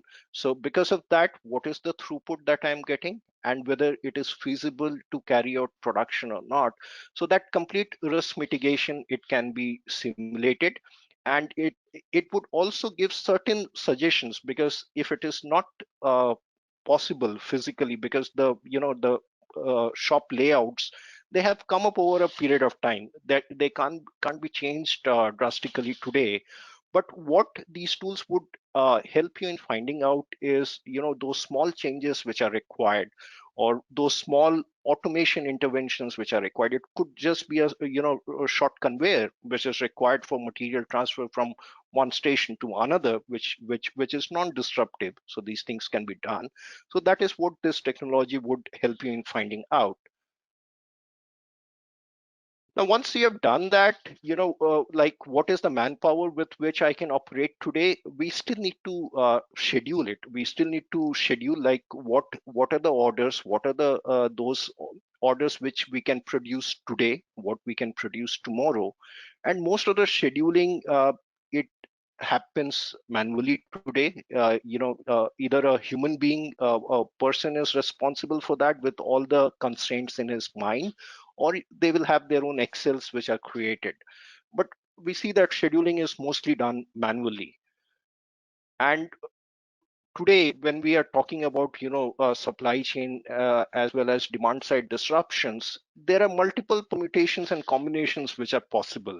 And for a human being, to do all these, different iterations and find out the best fit analysis, it becomes very difficult. So this is where again technology can help, and technology can help you in doing a complete detailed scheduling. Because manual scheduling, if we do, or capacity based loading of different work centers or lines we do, then mostly we would stack it up one over another, and we find out that yes, we have sufficient capacity to be able to produce what we want to do. But in reality, what happens is that you have pretty high variant mix, and each time you want to do a changeover from one variant to another, it is a time loss, it is a productivity loss which is happening. So ultimately you see that, although yes, capacity wise you were okay, but your schedule is overloading that capacity, you won't be able to produce so much. And this is another place where scheduling would help, or detailed scheduling or system driven scheduling would help. What it does is it optimizes your sequence, it optimizes your batches, the individual batch size which is required, still keeping your end date or delivery date in mind. And what it is actually doing in this example is that it is resequencing your batches, uh, putting similar batches together, and it actually ends up freeing up capacity. So rather than having a shortage of capacity, it is actually helping you in freeing up capacity. So this is one of the benefits there, and this is a very simple scenario for scheduling. So scheduling can be pretty complex in nature because resources have to be taken into consideration, all the constraints have to be taken into consideration, your calendars, working, non-working, holidays, they have to be taken into consideration, and then come up with what is the best feasible schedule which is possible. So I was talking about constraints, multiple constraints. Equipment availability is a constraint, labor availability is a constraint, tool is a constraint. Even electricity, in many areas or many regions, even electricity becomes a constraint. Electricity or utility could be a constraint. So taking all these constraints together and scheduling it is what the system would do. Now, yes, the supply chain is not consistent, so material shortages can happen anytime. So the system also helps you in finding out, a material batch which is coming from one supplier, where all it is getting used, or where all it is allocated, and what is my inventory variance, which will happen, because the inventory will go up, inventory will go down, but you would be able to analyze that, and you would be able to do multiple what if scenarios.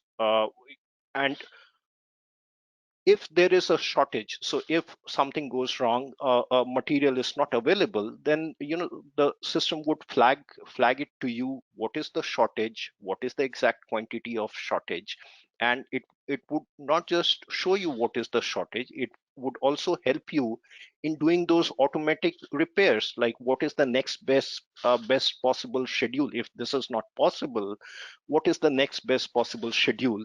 So this is about sequencing and scheduling. So find out what is the best possible sequence, what should be the schedule for all the feeding lines for the supplier, and if there's a disruption, what is the next best schedule which is possible. So this is first aspect of smart manufacturing.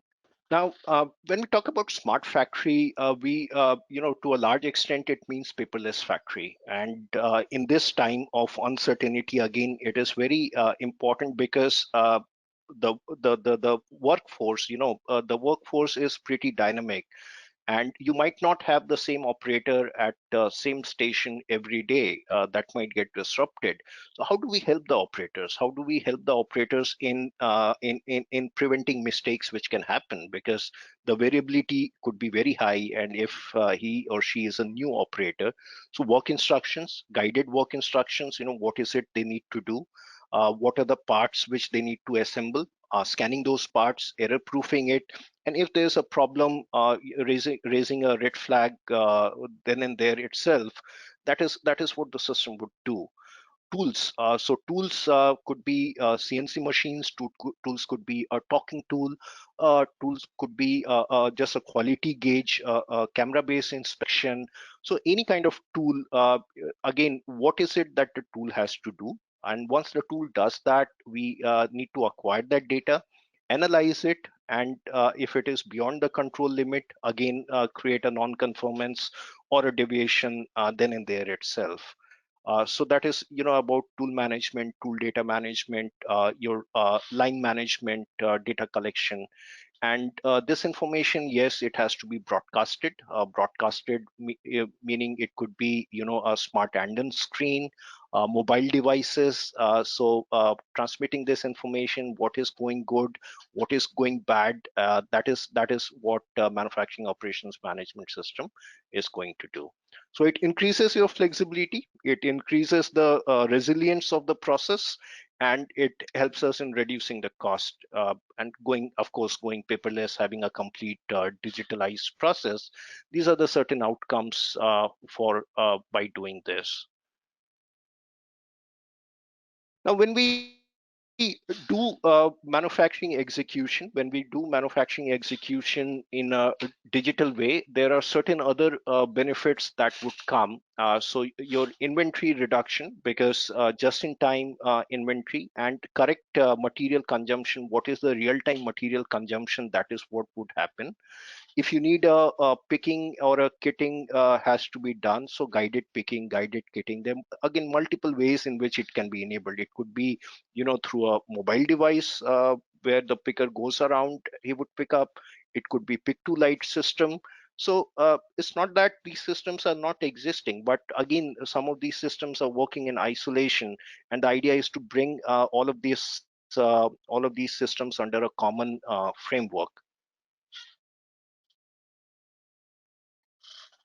Okay, so this is the most important aspect of smart factory or smart manufacturing, which is integrated quality.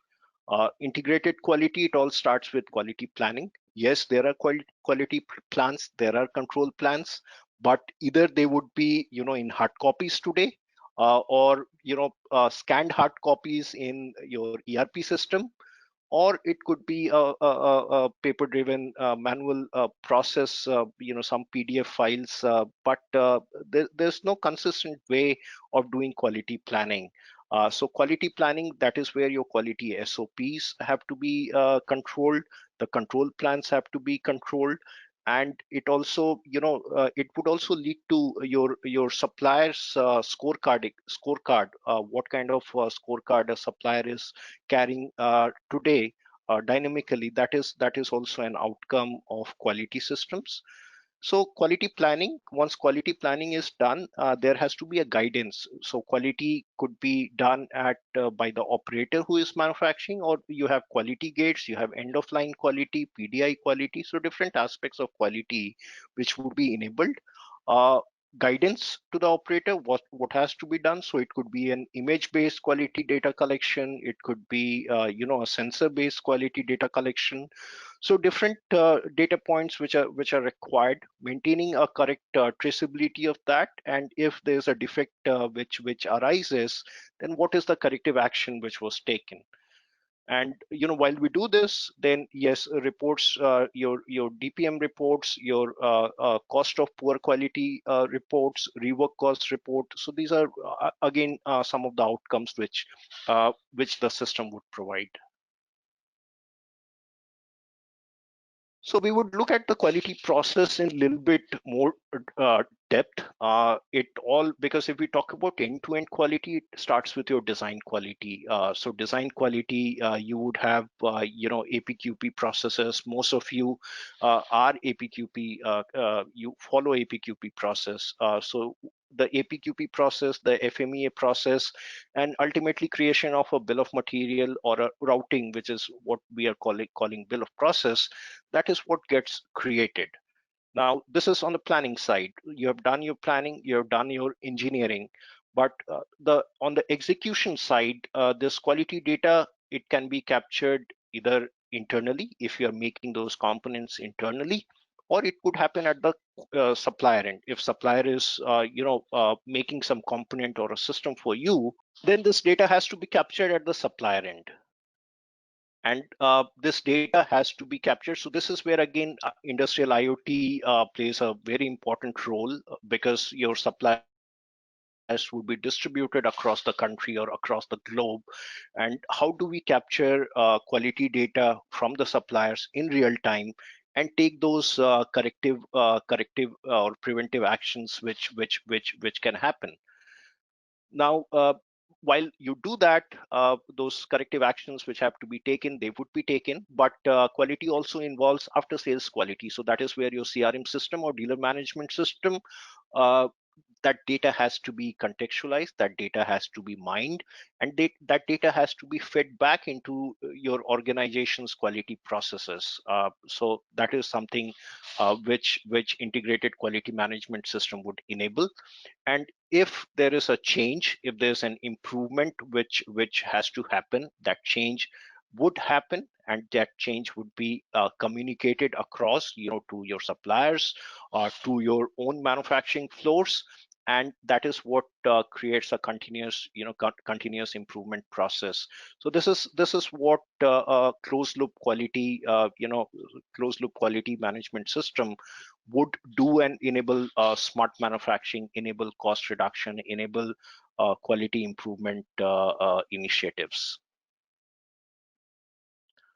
Now, as I said, if we are doing first three, then remaining three are actually outcomes. So reporting would be real-time reporting, which is required on the production line itself, the shop floor itself. So this is where those large Anden boards with visual alerts would be created, and they need to be configurable, because there has to be flexibility.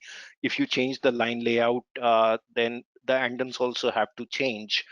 So that is one way of production reporting. Apart from that, yes, those daily production reports, daily quality reports, daily inventory reports.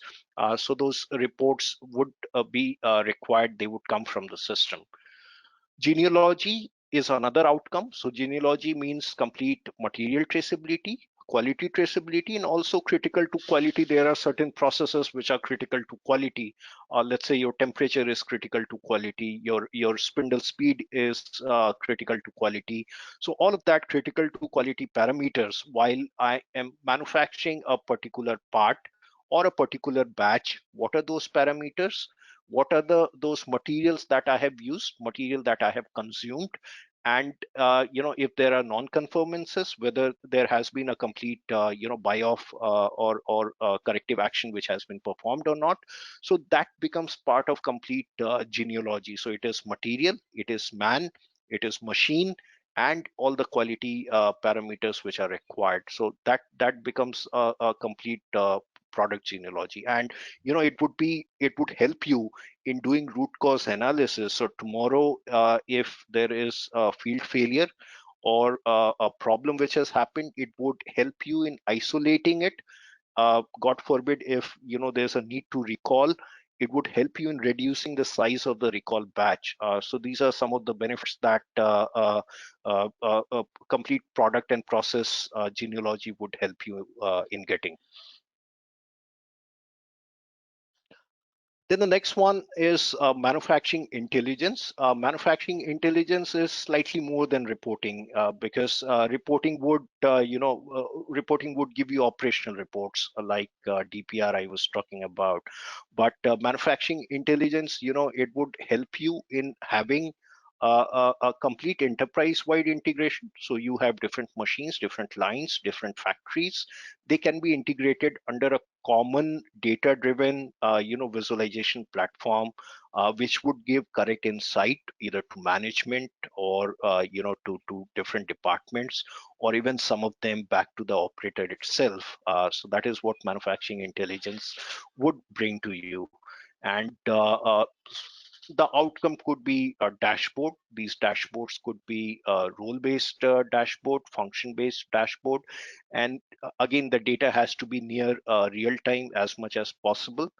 so that there's no manual, there's no manual reporting, there's no manual DPR, there's no fudging of data, whether your data or your trusted suppliers. So there would not be any fudging of data which is possible. It becomes a complete data-driven visibility architecture. And there are different ways in which it can be represented. It could be a dashboard for production.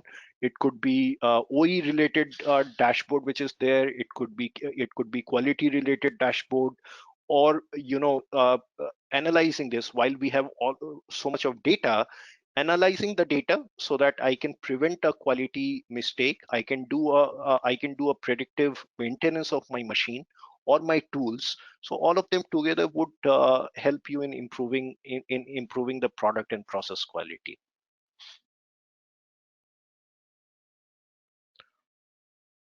So these systems, different customers again have different needs. So that is why there are different business models. Some people want it on premise, a dedicated data center where they would run these servers, they would run the software, they would also have the data stored on premise. Whereas there are certain customers, there are certain processes where the data can be taken on cloud. So that is why today in the industry, you will find that both the models are there. You will have on-premise model. You would also have cloud-based model, which actually works on a subscription fashion, like per month, per machine.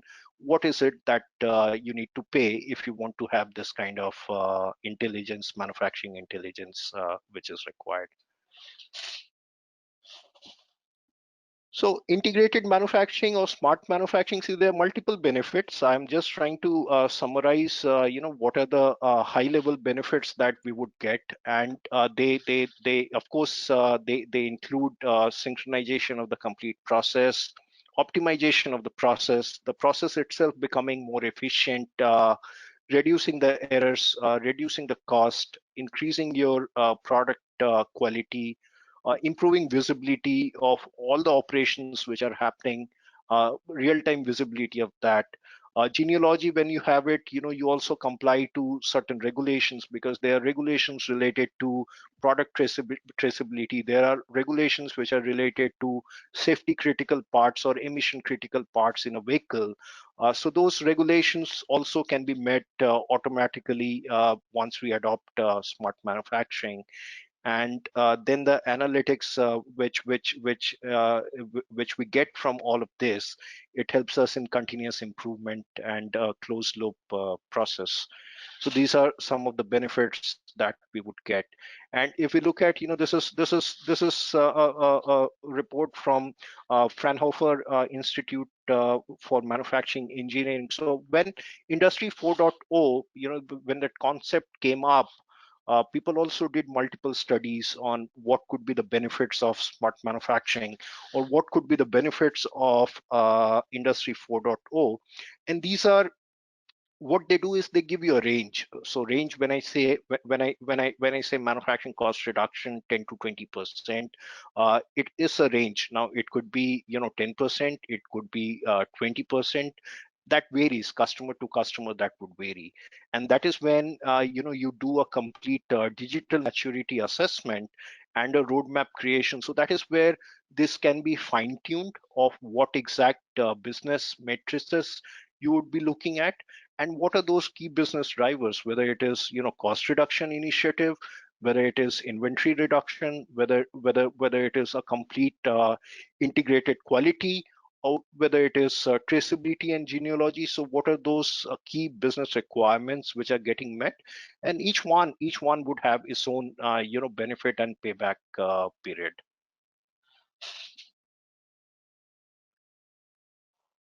So digitalization, yes, it is a reality. It is happening today. There are technologies available. There are consultants who are available. There are technology providers. There are implementers who are available to implement it. And there are multiple Indian organizations, not one, multiple Indian organizations.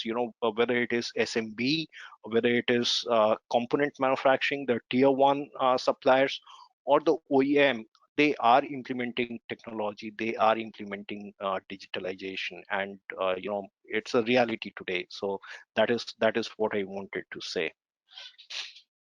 Now, when we look at why Siemens, why Siemens, why should you select a strong partner? One thing that Siemens enables is a complete store-to-stock integration, which means automation, softwares, those middlewares which are required, or the cloud technology which is required. So Siemens does a complete, end-to-end, is an end-to-end provider for digitalization, whether it is starting from design, whether it is production planning, actual production, or after sales and service. So that is what Siemens would deliver to customers. Uh, we always focus on business benefits. I'll talk about some of the case studies. We always focus on business benefits, what actual, because technology is only an enabler. I mean, the way it has to be implemented is it should be able to give you a maximum business benefit. And we also have vision 2030, where we are working on what technology would be required in future, because technology is changing at very fast pace. So what and the technology itself would keep changing, like between today and next year the technology would change. So we always try to keep these technologies up to date, and that is where cloud platform. So when you embrace or adopt our cloud platform, it would be technology proof. So whatever advancements in technology are coming, they would automatically be available to our customers. And most important is that it has to be based on an open architecture, because your other enterprise systems, and even the tools, the shop floor automation system that you have, that would have come from different OEMs. I mean, not just Siemens, it would have come from different OEMs. So how do we integrate all of them together in an open enterprise system? So that is what Siemens would bring to its customers. And when we look at some of these published case studies, we can connect one on one and talk more in detail. But what I wanted to show, that this technology is not just for the OEMs. Yes, OEMs have been the early adopters of technology, but these technologies are meant for everybody, and that is why what I'm showing is a very uh, I would say very agile and an SMB customer of ours, where they use scheduling, they use digitalization, and if you look at the benefits that they get by just doing system-based scheduling, they are able to increase the on-time delivery rate to 95%, customer lead time reduction by 40%, and capacity utilization, or WIP inventory reduction, is 5%. So there are different benefits which would come, as I said, for different customers. But these case studies or these testimonials, customer testimonials, they mean they're to show you what already has been achieved in that industry. And the first one is very specific to SMB. Then we get into automotive components, or tier one, and that is where. So see, it could be an electronic component, it could be a software that the supplier is supplying to you, or it could be a complete system that you are making. So these technologies are applicable to all those use cases. And biggest benefits again, is WIP reduction, increase in production efficiency, uh, reduction of excess inventory, zero defect, 100%, 100% first time right. That is a pretty big achievement for any company. And that is where those pokayokes, yes, the pokayokes are there. Today also you have those pokayokes, but a system driven pokayoke, which would first help in preventing the mistake, and if the mistake has happened, it would help you in correcting it, and also do a continuous improvement, so that mistake does not happen again. So these are some of the benefits which can be realized by digitalization. This is a pretty interesting case study. So this is about Maserati. We all know Maserati. I mean, those luxury cars, they were handmade. They used to be handmade, and the volume was very less. Cost was very, very high, and it had a particular appeal because they were like bespoke, very highly customized vehicles.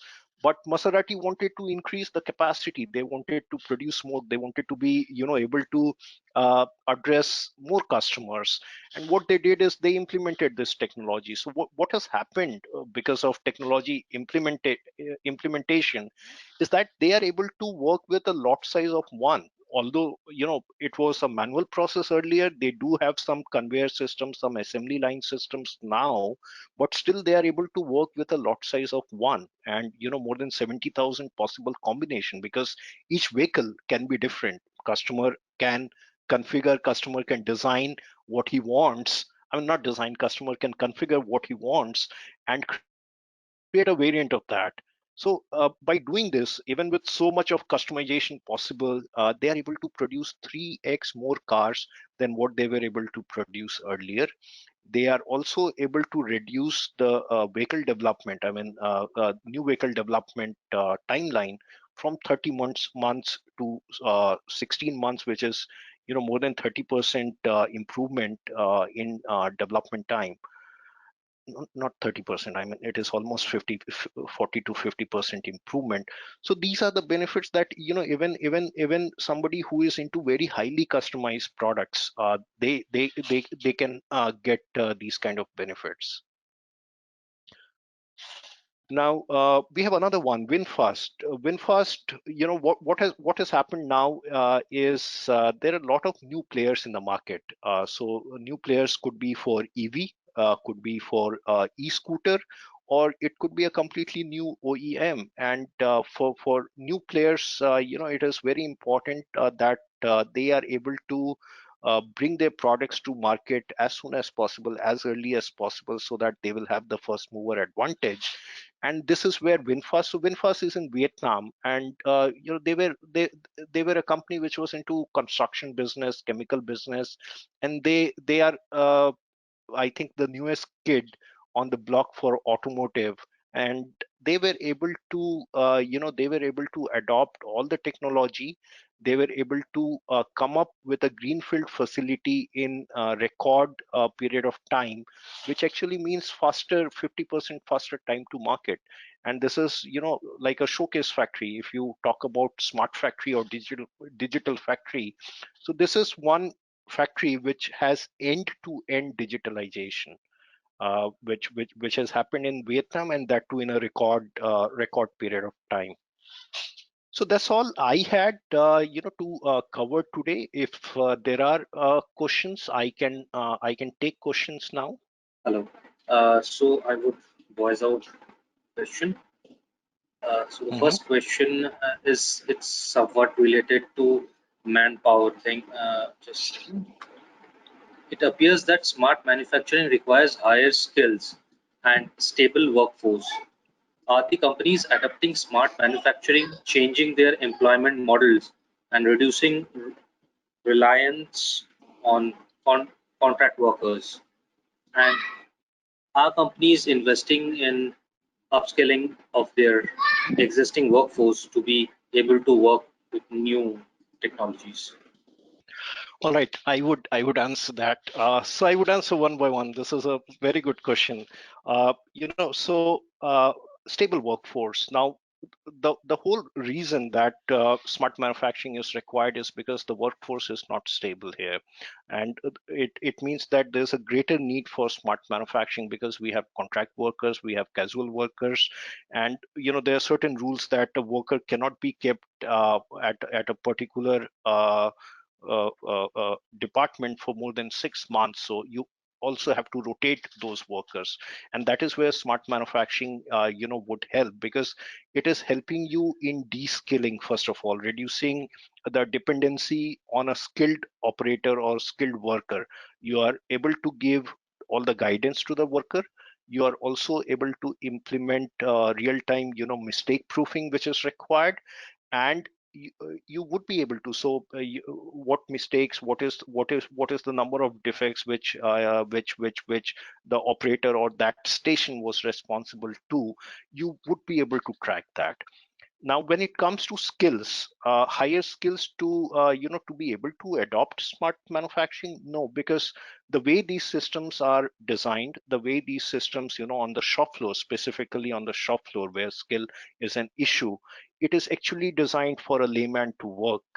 Very simple single screen, no complex menu, language can be localized, there can be visual alerts, there can be audio alerts which are given to the operators. So higher skill from the operator is definitely no. And they are more like apps, and everybody, I mean, whoever the operator is, everybody today has got a mobile phone, and everybody is able to use a mobile phone even without a formal education. So that is how these manufacturing apps are designed, to be very operator centric, to de-skill, reduce the risk, reduce the reliance on a skilled worker. These are the main things.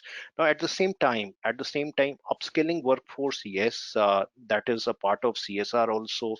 That is a part of our responsibility as well, and that is where we do have skill management systems which are implemented, and those skill management systems would help you in maintaining the skill, or track the skill of the operator. So what would happen, for a supervisor, production supervisor, in the morning when he comes, he has to do the allocation manually today, and he has to look at who is present, what kind of skill he has. He has to do that allocation, workforce allocation manually today.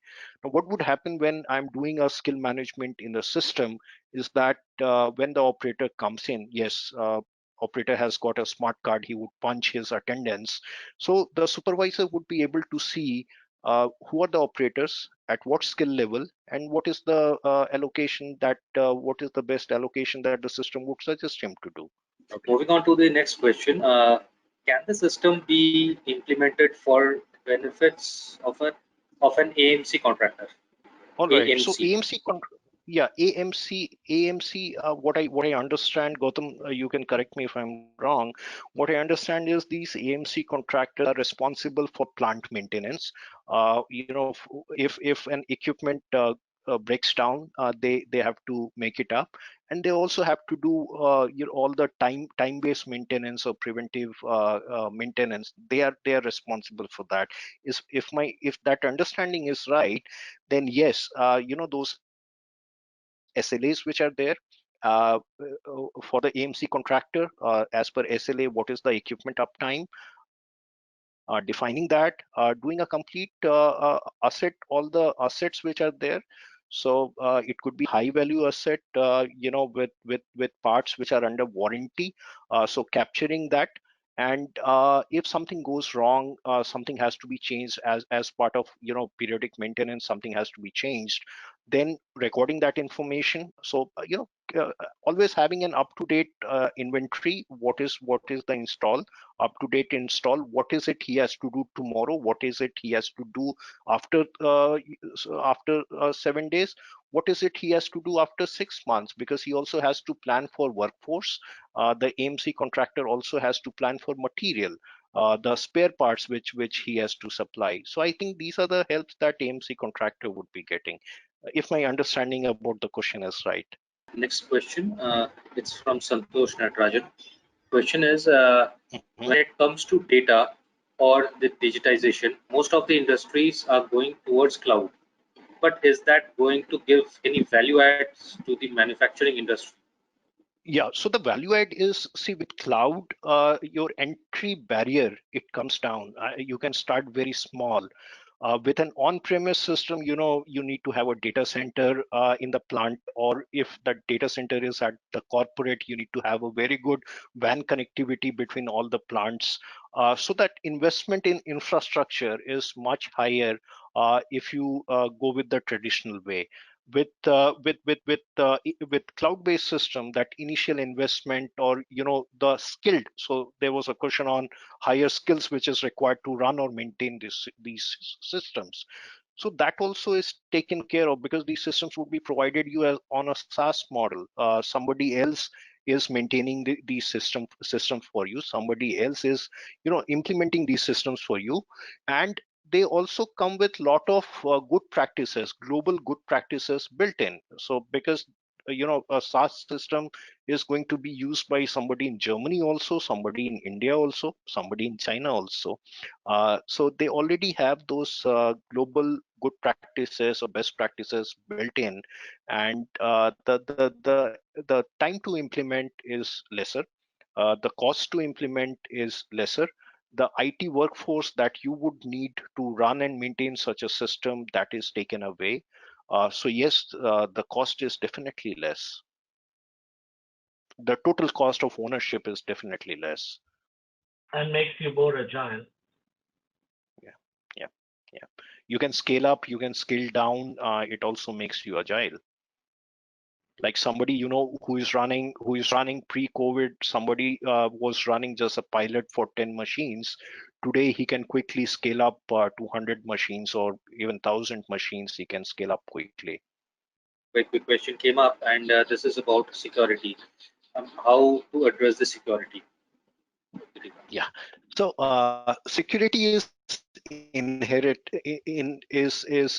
part of this entire infrastructure. I mean, we hear about security flaws in the systems or security vulnerabilities. Now, as an industrial IoT, so that's the difference between IoT and industrial IoT. So as an industrial IoT provider, all these devices are hardened right from the data collector, because if you have a machine which is not smart, there are certain bolt-on hardware which is available, data collectors which are available. So starting from there, the security starts from there. So those data collectors which are there, the data in motion, so when it leaves your factory, I mean, through internet only, it has to go to the cloud. So the data in motion is encrypted. The data at rest, even if it is cloud, but you own the data, nobody else. I mean, even somebody like Siemens, nobody else would be able to see or visualize your data. So the data at rest, that is also pretty safe enough. And then when somebody has to log in, because these systems should be like able to prevent brute force or hacking. Unauthorized usage is what it has to prevent. So things like multi-factor authentication over VPN. You already have your company VPN. Over VPN only access. So there are different ways in which that unauthorized access is prevented. I would say it is more secure than on-premise. It is more secure than on-premise data. Understand. So last question. It is about as smart manpower requirement. Is there new skill requirement for middle and top management as well? See, from my point of view, because I do implement, I do also implement these systems. It's not that the manpower has to be smart, because today everybody is using apps. Everybody is using email. Everybody is using a computer, like these web conference. We had never used it for such a large scale collaboration, but everybody is able to use it. Yeah, there could be one or two times there could be initial teething problems, but today everybody is able to use these virtual meetings or video conferencing. So this is also technology. I mean, we are using technology. And smart manpower, no, there's no specific need for extra smart manpower. Manpower is always smart in India. There's no need for extra smart manpower just to be able to use these technologies, because it is designed in such a way, the whole UI or the whole UX engineering is done in such a way that even a beginner in terms of technology or that system should be able to use that. Gautam, do you want to add something to this? I just would like to specifically respond to that point where he talked about middle and senior management. He was qualified in the question. So I would say that availability of such smart infrastructure would actually allow them and demand from them quicker decision, a more, I would say, diverse contribution towards ensuring that ground truth, single source of truth is accessed to be able to make those tactical decisions. So that is not, I would not call it a skill. I would say that would be an additional responsibility of middle and senior management to be able to exploit this smarter infrastructure, and that will benefit the organization on a whole. That I would say that perhaps not skill, but bandwidth available to the leadership. Right. With that, we come to an end to this insightful, in-depth presentation. Thank you, Nishant, and thank you, Gautam, for your presence and this insightful talk. Thank you so much. Thank you. Thank you. Thank you, Nabil. Nice talking to you, and looking forward. And thank you all the attendees, those who kind of stayed back till the end and made it more interesting. Thank you very much.